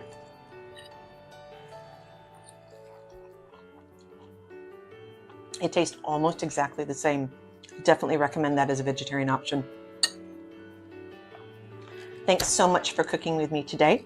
If you enjoyed this video, consider donating to Introverts for Dems and checking out our merch. Have a wonderful day.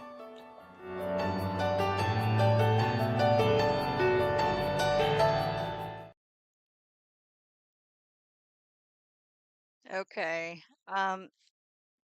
Has anybody actually cooked this hot dish or plan to? I will make sure the recipe is online. Really curious who's done it. Did I already mention our video editor, Jesse, actually made it?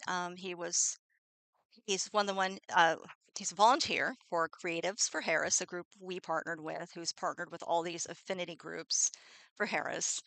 And Jesse must have gotten really hungry editing that video together because he made the hot dish and his kids were not as impressed, but he and his wife really loved it. Recommend it. It's very easy to do. Goblin is telling me, whoa, we got another $35. We're still coming in. And I know at least somebody bought some merch while we're watching this. So thank you guys. Next is another guest that I invited. His name is Emilio. And on Threads, he's known as Mini Mac _ 92. If you're not following Emilio, we'll get that information to you. He's a really cool guy. I found him on Threads and was immediately taken with his personality and energy. He posts fun and informative videos in American Sign Language, which is his first language. And he has recently been doing a daily election countdown. And tonight, Emilio had a few questions for us that I'm going to show in a video. You can pop your thoughts or answers or questions in the chat or email us at our introvertsfordems@gmail.com, and we'll make sure that the answers get to Emilio. He really does want to know if you have any questions or comments. I believe he is at a birthday party tonight. Poor introvert. That I think he is too. So he might be missing, he said, the first part. And so I haven't seen him in the chat yet. I'll make sure the answers get to him. Here's Emilio. This part is silent.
All right, we're back.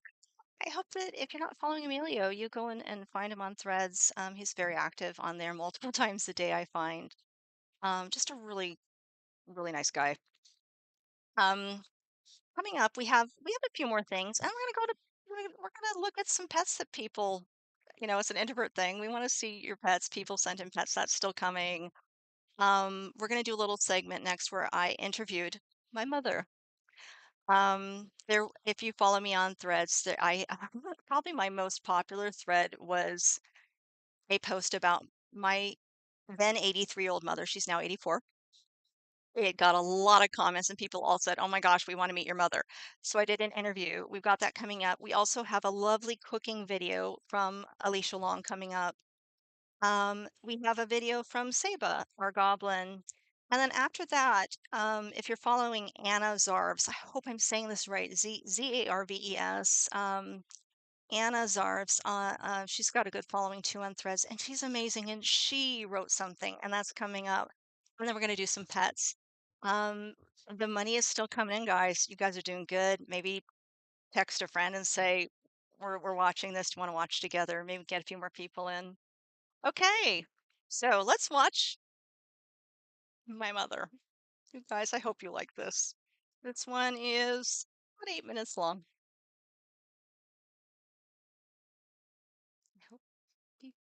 Hi. First time here. First time. So this is Kristen. I'm the lead introvert for the Introverts for Dems online fundraiser. This is my mother, Barbara. And Barbara, how old are you? Well, I'm 84. 84.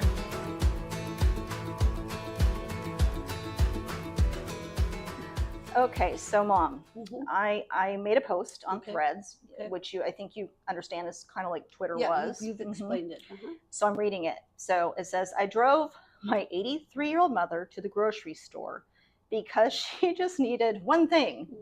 I'm expecting milk, right, or bread. The one thing turned out to be 16 mini bottles of wine. The checker carded her, which I thought was so cute. I didn't know that. I mean, I think you look very young for 84. I think you do look a titch older than 21. So that tickled us. And then reading. Then a former coworker she hasn't seen in 20 years stopped by to chat, and later Mom's all, the one time I'm buying only booze, like what are the odds that you would see this person? Yeah, it's been 20 years since I worked with her. Was she a fellow nurse? She was a nurse with me. Okay, she's a retired nurse like you. Yeah. Hospital nurse. Right. That's yeah, right. Yep. We love nurses in our family. So.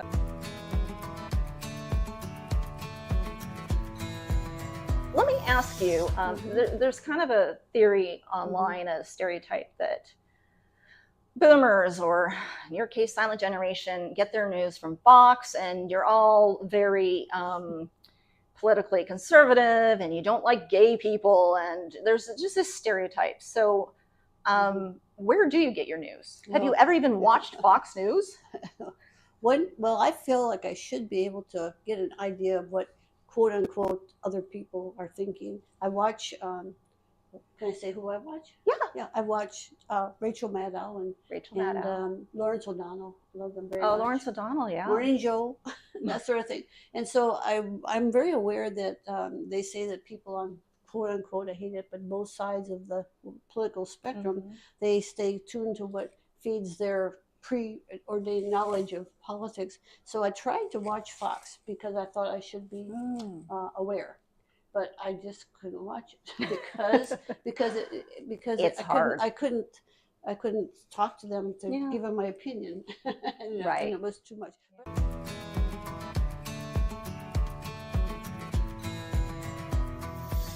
All of the issues, the first thing that comes to mind is climate change, because I have experienced in my life the other end of that, the other side of that. We did not have fire season. There was no such thing. Forest fire season was not a thing. Yeah. And 115 degrees in Portland, Oregon, and the rain doesn't come and it's dry. When we moved here in 1970, we had rainy season and it washed the earth and it renewed things. Right. And so I know that it's there, it's here. Yeah, And so I have, and so you've got- I have grandchildren. I was gonna say you've got grandkids. I have 3 grandchildren, and of course I have my 2 daughters and their family. And to think that we're passing that on, or that they might even be in a position to live through that and pass it on to somebody else, is sets up an alarm to me. I need to do something. So that's why I will sit here and talk to you people. So we've watched the Biden administration do more than any previous administration towards climate change policy, but we all know it's not meeting the goals and yet. Currently, it's not even being discussed by the Republicans that I have been able to see. My source being television, reading, newspaper, conversation. So that's my input.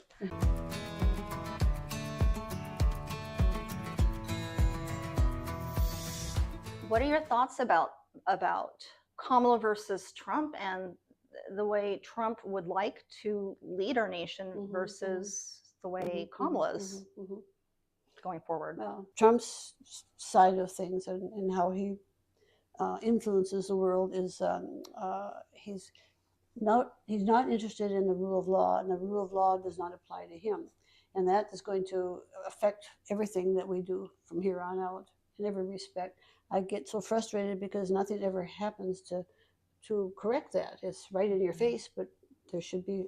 If I do something wrong, someone's going to haul me to court, and they're going to do something, and I'm going to have a terrible fine, or I'm going to be in jail, for sure. Right. That's what I expect. So I get so frustrated because it's not happening. It's been going on for years and years and building to the point now where we've allowed it to metastasize, and we have that as a cultural norm, and that cultural norm is to not have him be held accountable for things that are obviously done. Yeah.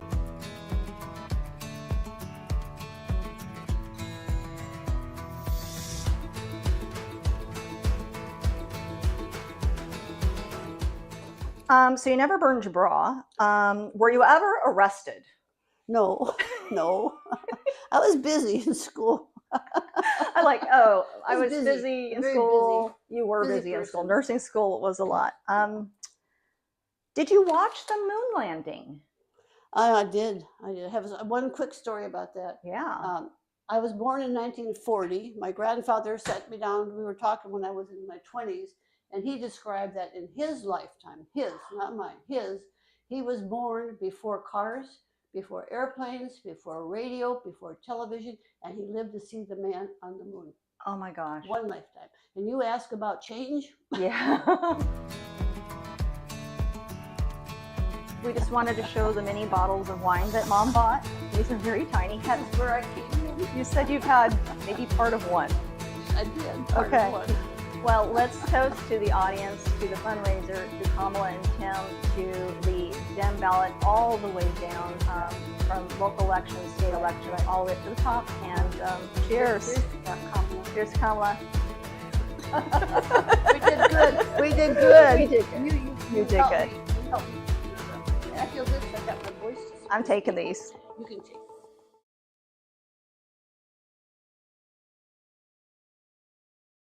Did you enjoy that? I had so much fun filming that with my mom.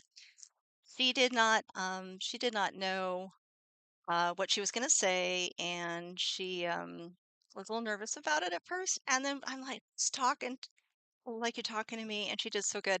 She has so many amazing things to say. I mean, she's from the silent generation. She has seen a lot in her life. And I know we have a lot of jokes and memes online about okay boomer and all these different things, but she's a good egg. She's not stuck in the past at all. Quite a liberal lady, and we're very proud of her. So thank you, Mom. Thanks for doing that. I think it's important. She said she felt relieved to have her voice heard because seniors do not necessarily always have the ability to have their voices heard, especially if they're not online as much, etc. Goblin is waving a sign at me. Karen from Bellevue, $100. Thank you, Karen from Bellevue. You guys are doing so good. I told you at the beginning, it's a fundraiser and we do need the money, but if you're already like having that, monetary fundraising fatigue or just can't handle it, another 20 just came in. You guys make me proud. Thank you. This was a lot of work to put this on, and I'm just so glad we're having fun and we are raising money. It's fantastic. I have a little guest here in my lap you can't see. I gotta show you. This is Miss Mabel. Mabel. Mabel is a rescue dog. This is Goblin's little dog. I know I'm wearing a black shirt. I'm trying to show you little Mabel.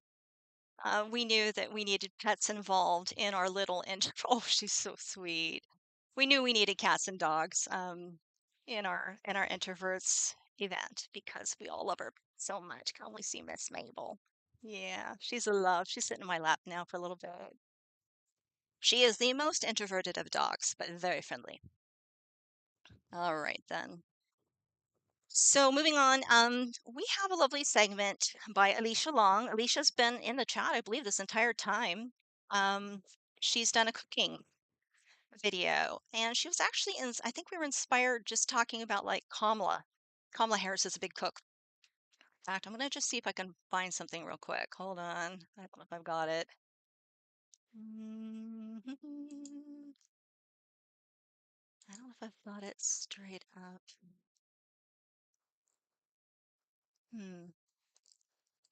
Yeah, I'm gonna look for it maybe during this next little segment. I do have some footage of Kamala. You've probably seen some of it where she walks into, I think it's a bakery, and she's just a cake. She talks about the greens that she cooks, and she's done actual cooking segments through COVID and on her channel. And we love Kamala. Alicia here though is not doing a Kamala recipe, but she was inspired, of course, by Kamala's cooking, and she's also talking. Oh, hi, Miss Basil. Hi, I love you. She's like doing the pet me thing. I love you too. Oh, I love you too. Kisses. Okay. I'm sorry, so distracted by the dog. I'm going to start Alicia's video, and she has some interesting things to say along this. This is a little longer segment, and I hope you enjoy it. It's so much fun. Look at her go.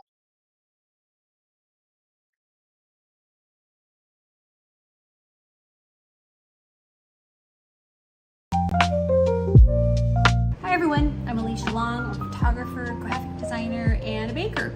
I'm here to help Introverts for Dems with this video, and today we are going to be baking macarons. If you think this is one of those videos where I explain everything, go into detail, it's not that video. You're just going to watch. We don't have time for that because we're trying to save democracy. For reals, guys. So like Michelle Obama says, let's do something. The recipe I'm using is based off of Broma Bakery's white chocolate pistachio macarons, and I just don't use the pistachio or the food coloring, so you can find that on their website, or I think maybe Kristen's going to put that in the notes. We're also going to be making a balsamic caramel Swiss meringue buttercream. Yep, you're going to learn how to make Swiss meringue buttercream, and this is just the bomb. So let's get to it. First things first, you're going to want to preheat your oven to around 305, 310. I know I don't have a digital one, but if you do, you're lucky. The other thing is I really love to have, where is it? A digital thermometer inside my oven. Not a digital thermometer, just a thermometer, so that way I can tell what the temperature is. And right now it looks like we're right about 300. Perfect. So I'm gonna need 100 grams of egg whites. How many is 100 grams of eggs? I don't know. We're gonna crack them right now, and then we're going to weigh them on the scale. Okay, so I've separated my eggs. You see there's like a little tiny little spot. That's actually okay because it just comes from the eggs. That is not either a shell or a yolk, but you wanna make sure you get your shells and your yolks out. Okay, now we're gonna weigh them. So I have my bowl on my digital scale. Turn that on, and I like to use grams because it is a more accurate and smaller measurement. So what we wanna do is we wanna do 100 grams of egg whites. Over. Okay, that's okay. So now, grab a spoon. We're just gonna spoon out some of our egg whites.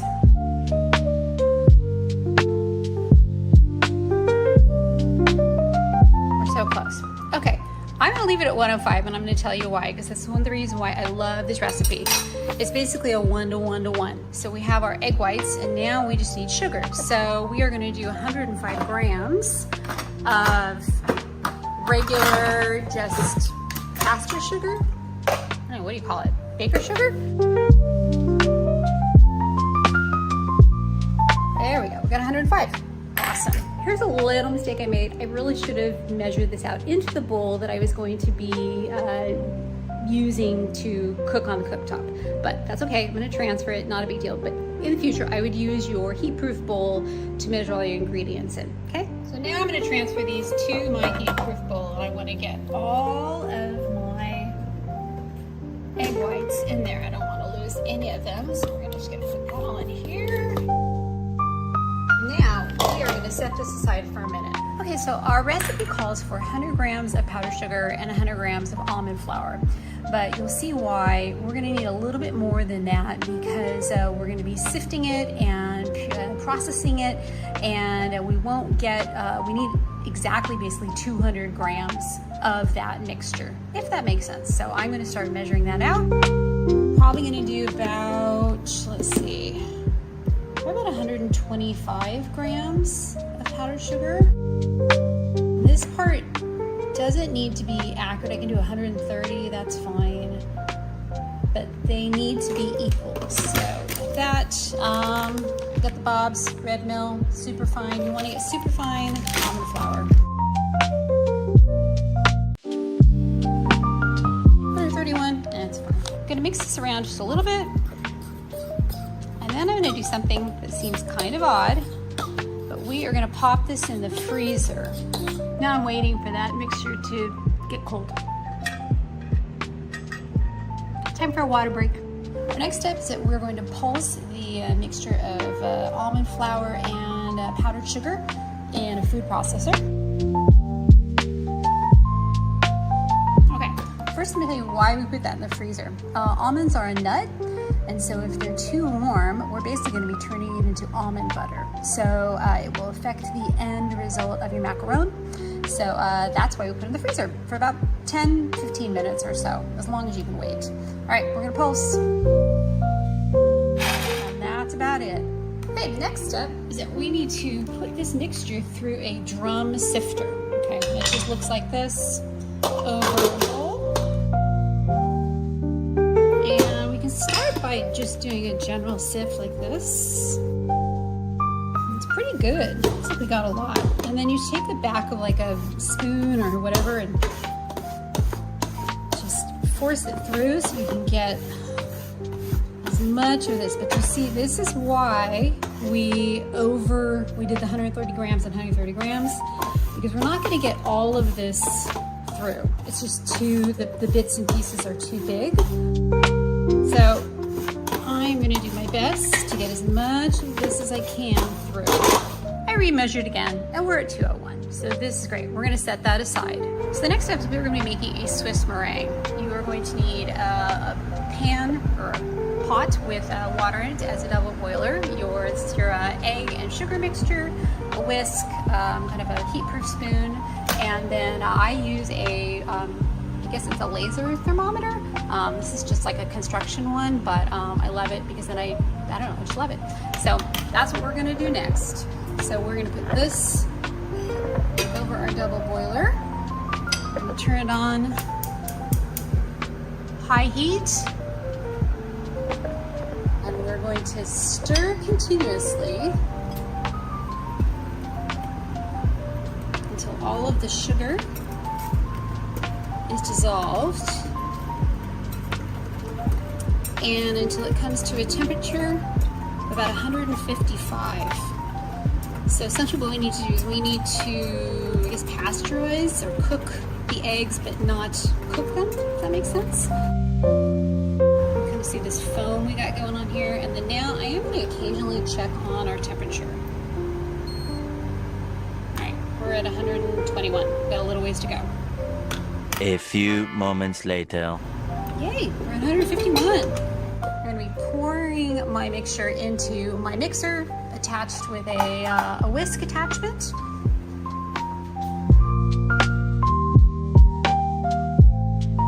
Now, we're going to start this on slow for a bit. We got this on 3.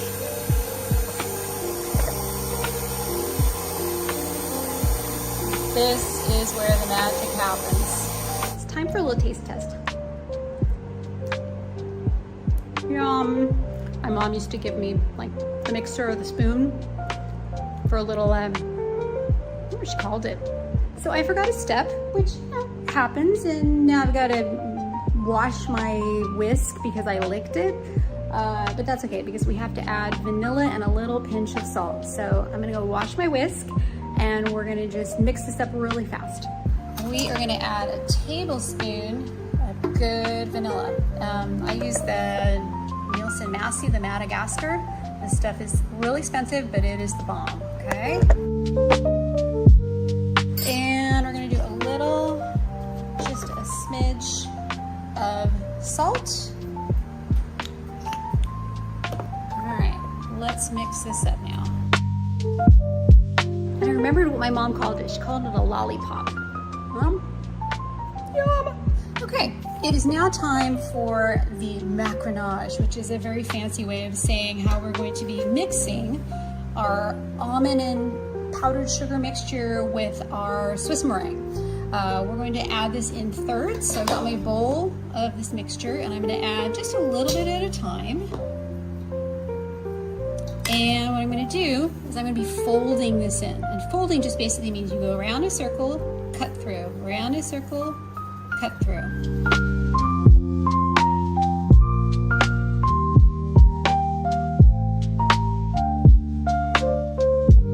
Now the next step is kind of weird, but we're basically going to be, it's like painting the sides of the bowl with this mixture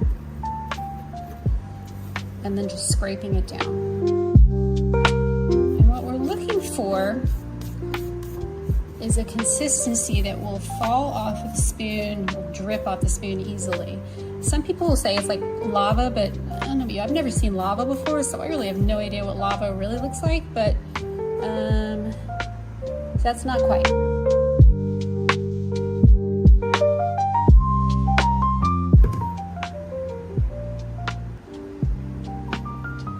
That's pretty good. So now it's time to put this in a piping bag. So I've got a 16-inch piping bag fit with a, I don't know, like a 1-inch tip. And I put a little bit of Pressing Seal on the bottom so that when I put my batter, my mixture in here, it wouldn't seep out. So I'm just gonna pop this in my piping bag.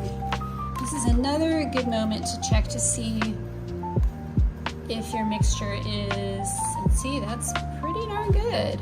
Ah. I've got 2 baking sheets, cookie sheets set up here, and I've got some Silpats that already have the nice little circles on them. I don't actually bake on the Silpats, I just use them as a pattern. And then I have some just parchment paper that I love, got it on Amazon, maybe we'll put the link in for you. And I got 2 of those ready, I think that we'll only need 2. And the other thing that I have ready is a fan. I will explain in a minute why we have the fan.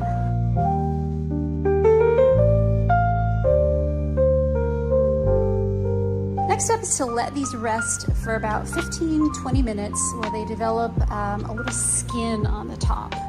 So I'm going to turn on my fan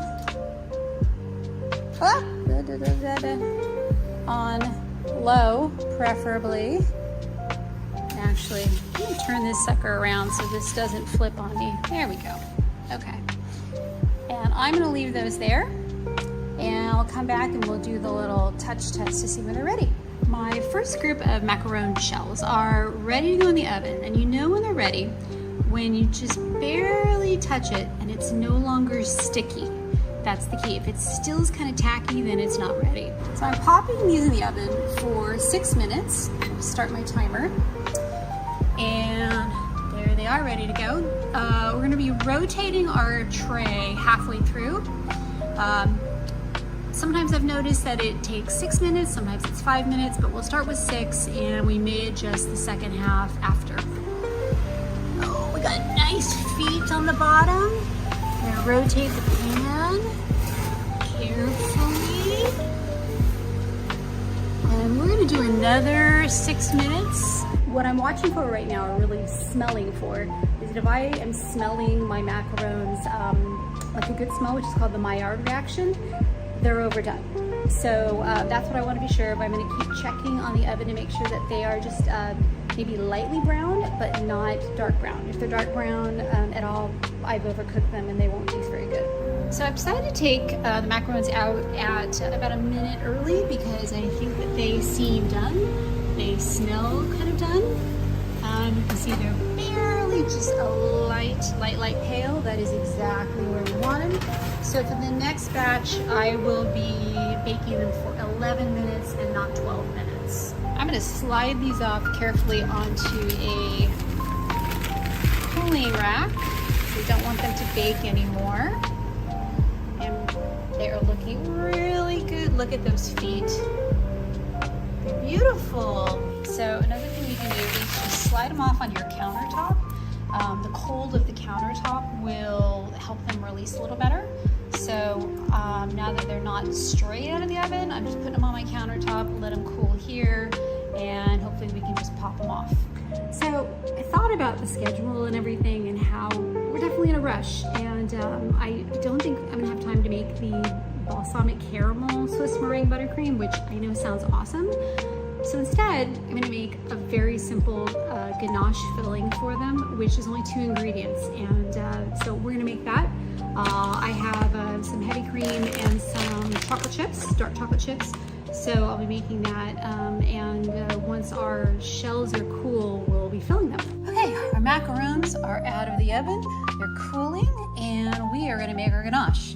So it's really just a 1-to-1 ratio, super easy. We're just gonna use 8 ounces of heavy whipping cream and 8 ounces of chocolate.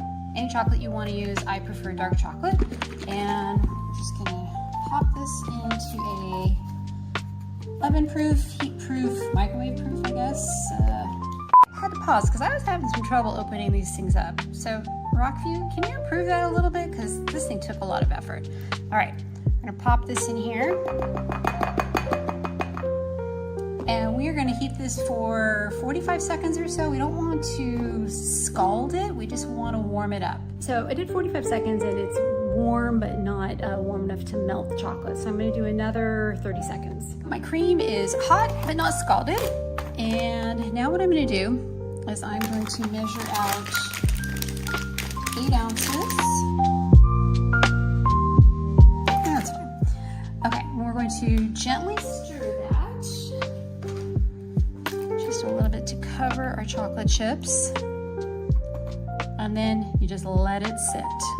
So I'm gonna do a little initial stir just to see how my chocolate chips are doing. They're mostly melted, but not quite. So I've still got some chunks in here. So I think I'm gonna pop this in the microwave for like 30 seconds, maybe just 20 seconds, just to get it a little more melted. So that was the trick. That was it. So now my ganache is smooth. It's glossy without any lumps. And I'm gonna pop this in the refrigerator for about 10 minutes, just as is, because we need it to be pipeable. To speed this up even more, a little trick I learned in a class, and what it is, you take a rimmed baking sheet, cover it with plastic wrap. We're actually gonna take the ganache, pour it in here, put it in the refrigerator, and because it's spread out over a large surface area, it's gonna cool quicker. While the ganache is cooling, we're gonna start assembling or getting our shells ready. What I like to do is put them in pairs according to size. So, because you can see, if I did like this one over here with that would be kind of oversized. Like then they fit together. See, that wouldn't really fit together very well, right? So put it together as much as you can. That's why that one little silpat with the pattern on it is really helpful. And then now what I'm just gonna do is I'm just gonna pop them over, and the bottom one is the one I'm gonna be piping on. So now they'll be all ready to go. We don't want to pipe until they're completely cool, otherwise it will melt the ganache. And these are pretty much ready to go. Ganache is ready. Okay, the way you know it's ready is when you can basically push on it and it's semi-firm, not runny, but not super solid. Otherwise it will be impossible to pipe. So now I'm gonna put it in the piping bag and we'll start filling our shells. So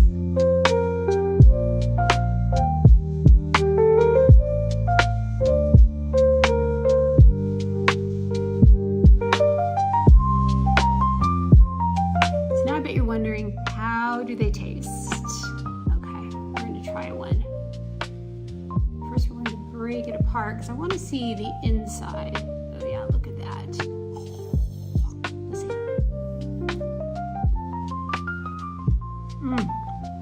Oh my gosh. Some final thoughts on making macarons. A lot of people think they're really, really hard to make. It just takes a lot of practice, like a lot of things in life. And you know, humidity in your home, temperature. It's Thursday. A lot of things can go into how they can fail, and that's okay. My first batch, or 2 or 3 or 10, were really awful, but I think it's worth it, and I wanted to share this all with you because Kristen asked me to, and I feel like this election is more important than any other election in my entire life. And I had to pause because I've got a lot on my mind, a lot on my heart, and I could go on and on, but you know, we don't have time. That was part of the reason why I didn't want to over talk this baking adventure that you've been on with me. But all I'll say is that before Kamala accepted the nomination, I was feeling very down and very depressed about our country, about being an American, and I'm finally feeling hopeful for one of the first times. I've been working with Kristen on her project. I'm working with Creatives for Harris, and I got involved in what my skill set was and what my passions are. So I would encourage everyone to, even in the smallest way, even if it is literally you just register and you vote, please do that. Maybe grab one other person and do that. If we all did that, I think we'd move the needle, and we have to move the needle. I do this for my daughter, who's 24. I do this for my nieces. I do this for my friends. I do this for LGBTQ community, and for everyone, because we need a unified, loving, joyful country. So thanks for coming along on this adventure, and let's win this in November, okay?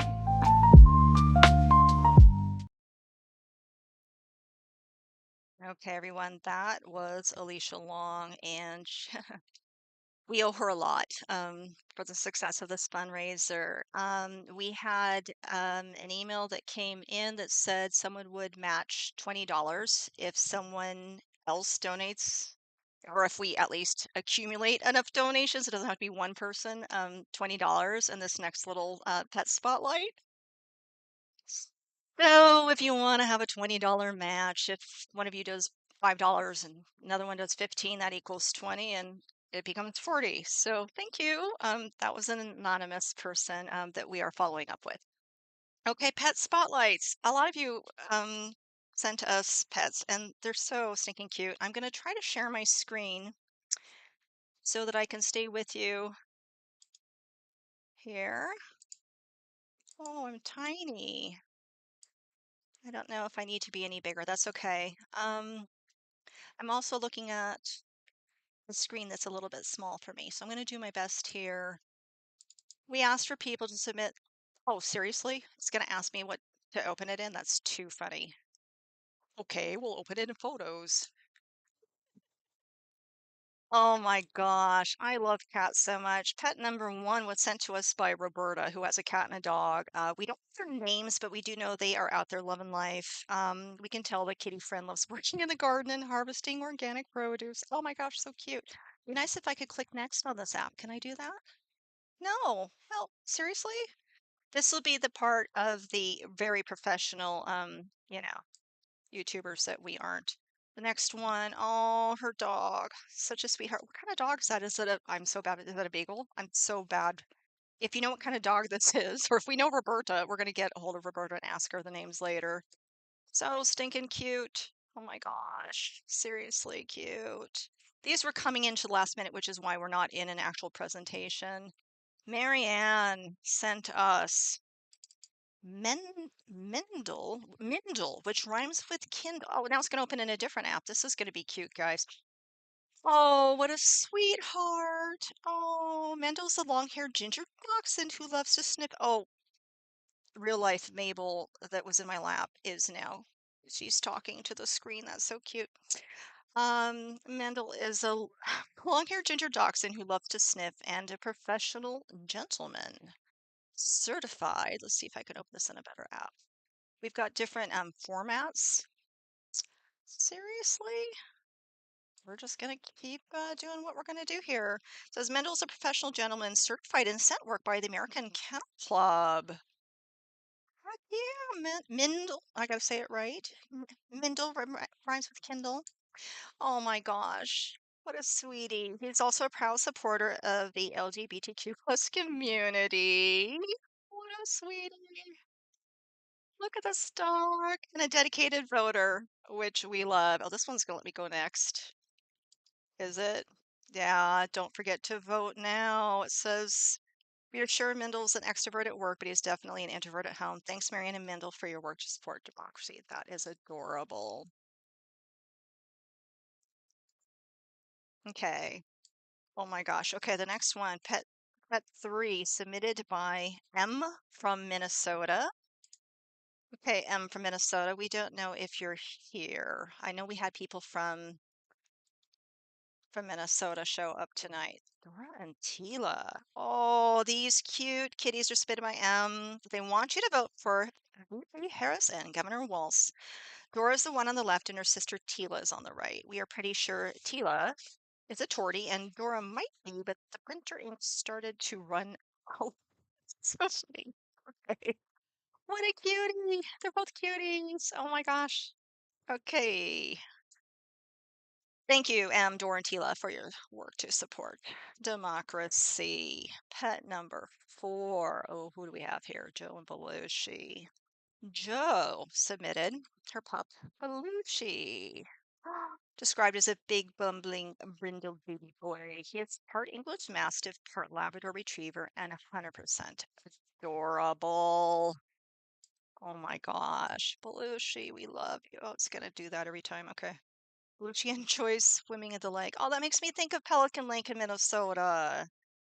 My sister and my mom know what I'm talking about. If you're from Minnesota, I hope you know Pelican Lake. It is the land of 10,000 lakes after all, so.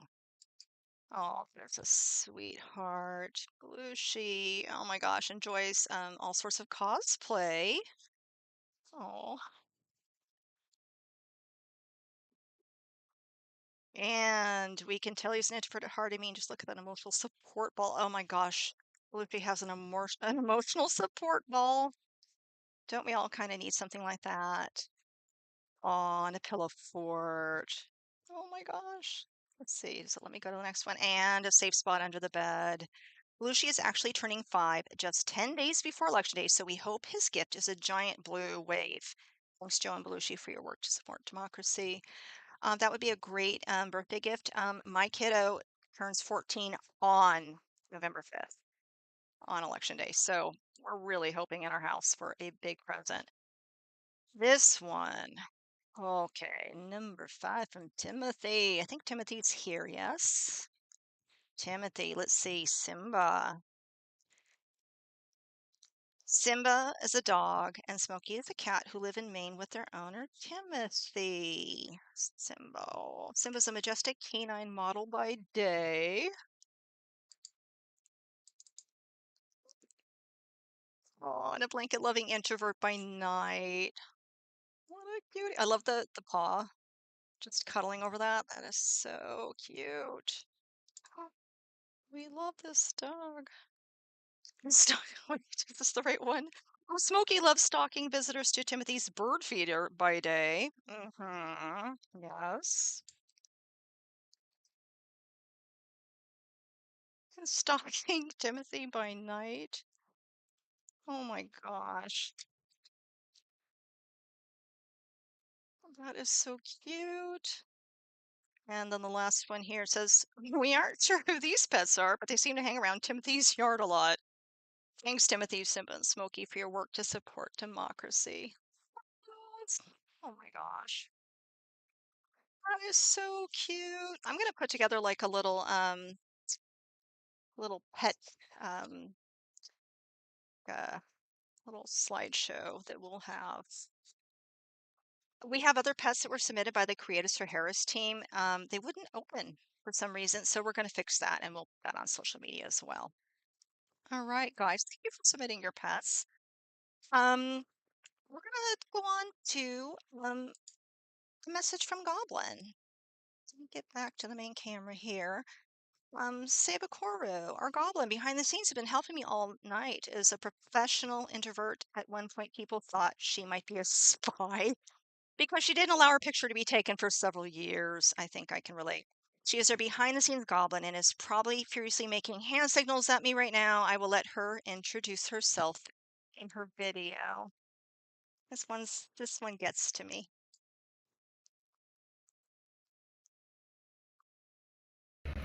Hello friends, my name is Saba. I am the behind the scenes Goblin for Introverts for Dems, and admittedly the one who uses way too many words and emojis in our social media posts.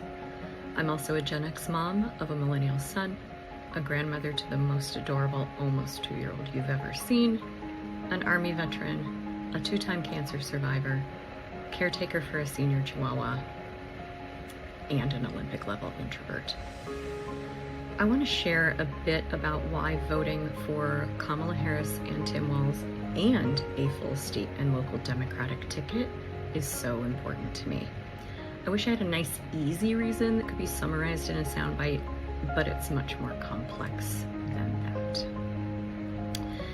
It's important because I need specialized health care for the rest of my life, and I'm only in my early 50s. I was diagnosed with cancer the first time 12 years ago. I was privileged to be working and have insurance, but I still ended up with a mountain of debt and multiple debilitating chronic conditions. It has been a constant struggle since then to even find the level of care I need, let alone pay for it. And now, because of the state of the US healthcare system, I'm stuck in an endless loop. The sicker I get, the more healthcare I need, the more it costs, the more years I have to work while I get sicker. Retirement and being able to support myself after that seems like a far-off fantasy. It's important to me because I have aging parents, and I wonder if they will be able to support themselves, have access to the healthcare they need, and continue receiving Social Security and Medicare benefits. I'm also deeply worried I will get so sick that they will have to take care of me.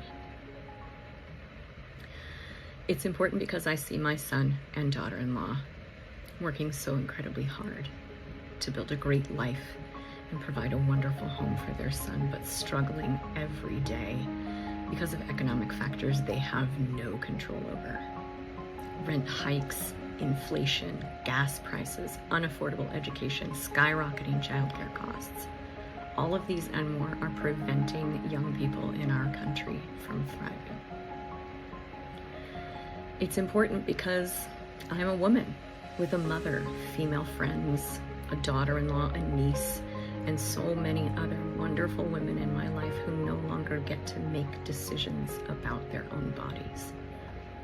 We take a risk every day just being women in this country. And it's important because I dread the state of the world my grandson is growing into. He isn't even 2 yet, and I am already terrified of the threat of gun violence he will be exposed to when he starts school. That is a fear no one should ever have for the children in their lives. Kamala Harris and Tim Walz care about my concerns and yours too. They have endured their own struggles, which have helped them better understand ours. They listen and interact with empathy. They lead with care and compassion. They seek sustainable change, and they have a plan to move our country forward.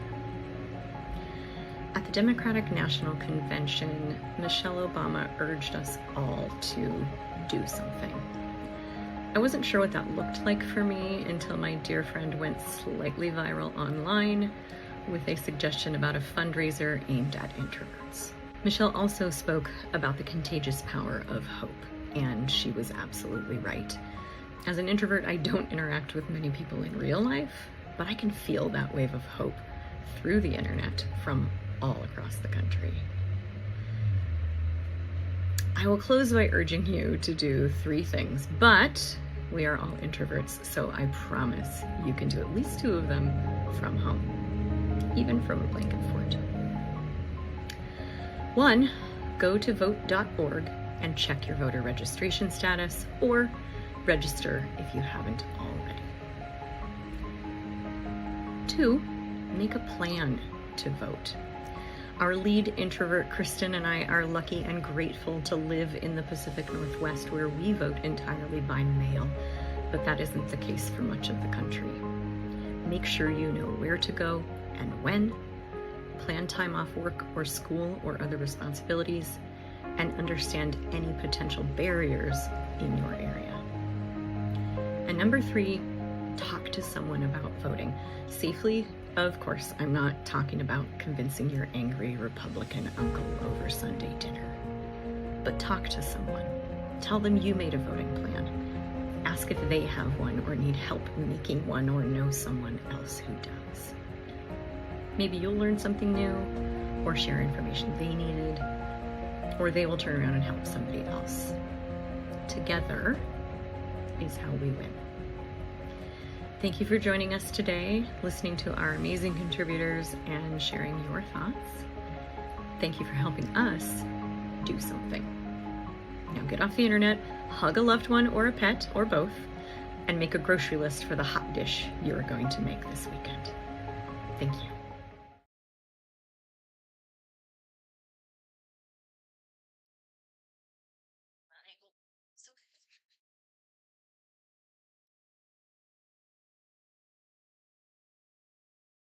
Hello there, friends. Wait, hold on, I can't see you. Here we go. Hello. It's Saba, the goblin. We did a little switcheroo. I'm gonna read something here for our next one. In the video, I said get off the internet and go do something. Don't do that yet. We've got maybe 8 minutes left. And also when you're making that grocery list, do Alicia's macarons. Okay, so this guest, our last guest, is Anna Zarvis. Zarvis, I hope I got it right. She's a writer and self-described occasional time traveler and murder of crows in a trench coat. She wrote a great essay that I'm going to read, and I hope I can do her words justice. Let me start with a confession. I'm not personally an introvert. I always thought I was. The more I learned what it meant to be an introvert, the more I realized I was not one. To be honest, I'm kind of jealous. I wish I was an introvert because it really feels like introverts are having a moment. Being an introvert is cool. Just look at this fundraiser. Can you imagine extroverts for Harris? Can you imagine extroverts for anything? I think a lot of the current introvert appeal started with the book by Susan Cain called Quiet: The Power of Introverts in a World That Can't Stop Talking. That book came to mind when I started thinking about the world today, especially the political world. Let's face it, our politics are loud.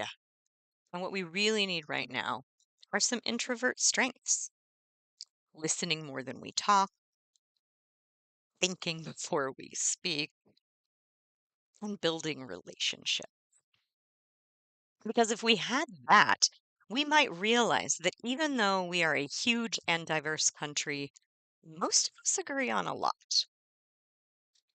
Most of us agree folks who work hard and do the right thing should have the opportunity to build a better life for themselves and their loved ones. Most of us agree that racism is bad, that sexism is bad, that you shouldn't bully people just because you think they're different somehow.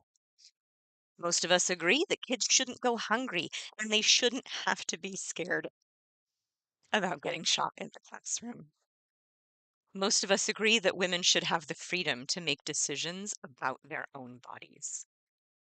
Above all, most of us agree that America should be a place where regular people matter, where we don't exist simply for the benefit of the rich and powerful, but are recognized as having value in and of ourselves.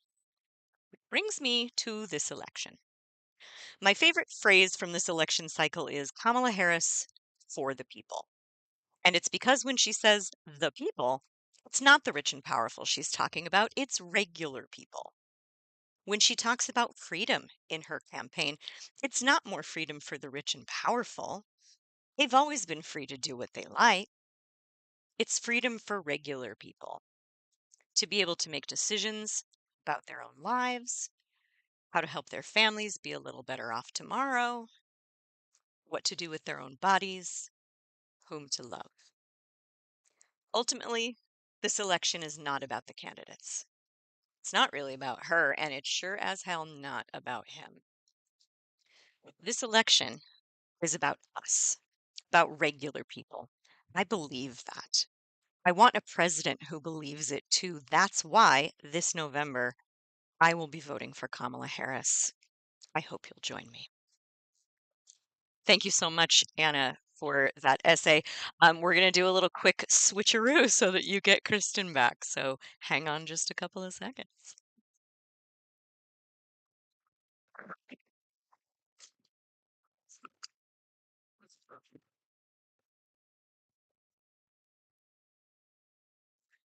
Wow, you guys, that was beautiful. That was the first time I've actually heard it.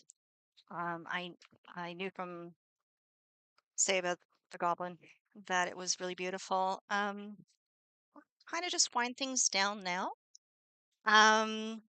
With some thanks, and I wanted to show some Kamala and Tim footage so we all remember why we're here. And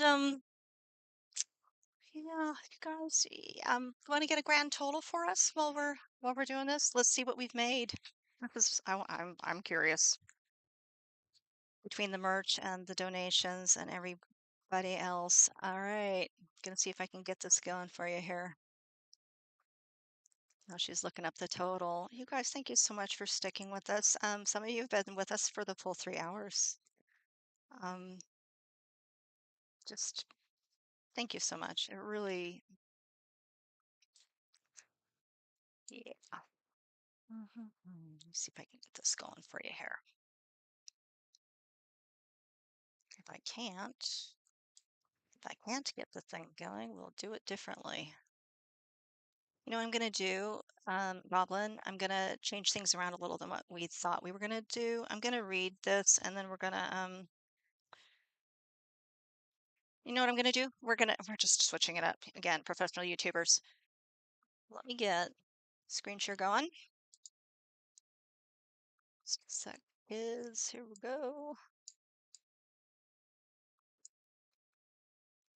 Remind me, Goblin, where I am looking for that. Let's see. Oh, I think I know. This was the thing we did at the very last second before we went live. So I want to get this going here if I can find it. If I can't, I will throw it on to social media.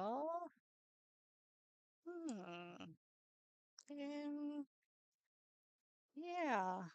This is the part where if I were professional, I'd be riffing and, entertaining you all. I will not be singing, that's for darn sure. Huh. I'm not sure where we did this. I'm going to find it the second we stop is what I'm going to do. I'm looking for the Tim and Kamala bit.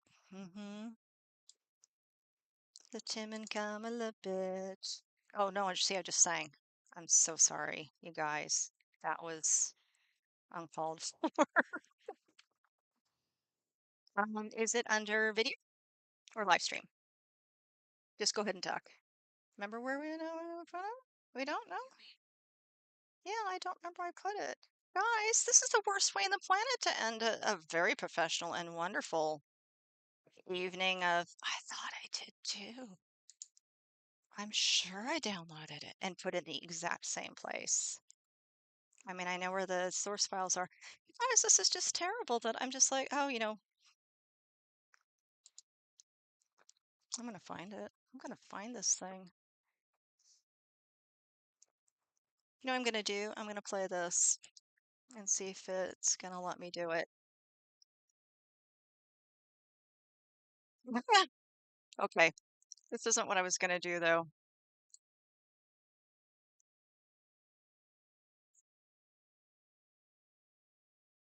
Okay, we're gonna do this a little bit instead. You guys, we're winding down. We're gonna read the thanks to everybody after this, but I did cobble together some of the best moments of the DNC. If you missed it, it's great. If you want to rewatch, here it is. But right now, I'm just gonna say thanks. Thanks for all of you who've come, and I hope you enjoy this part.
We tried.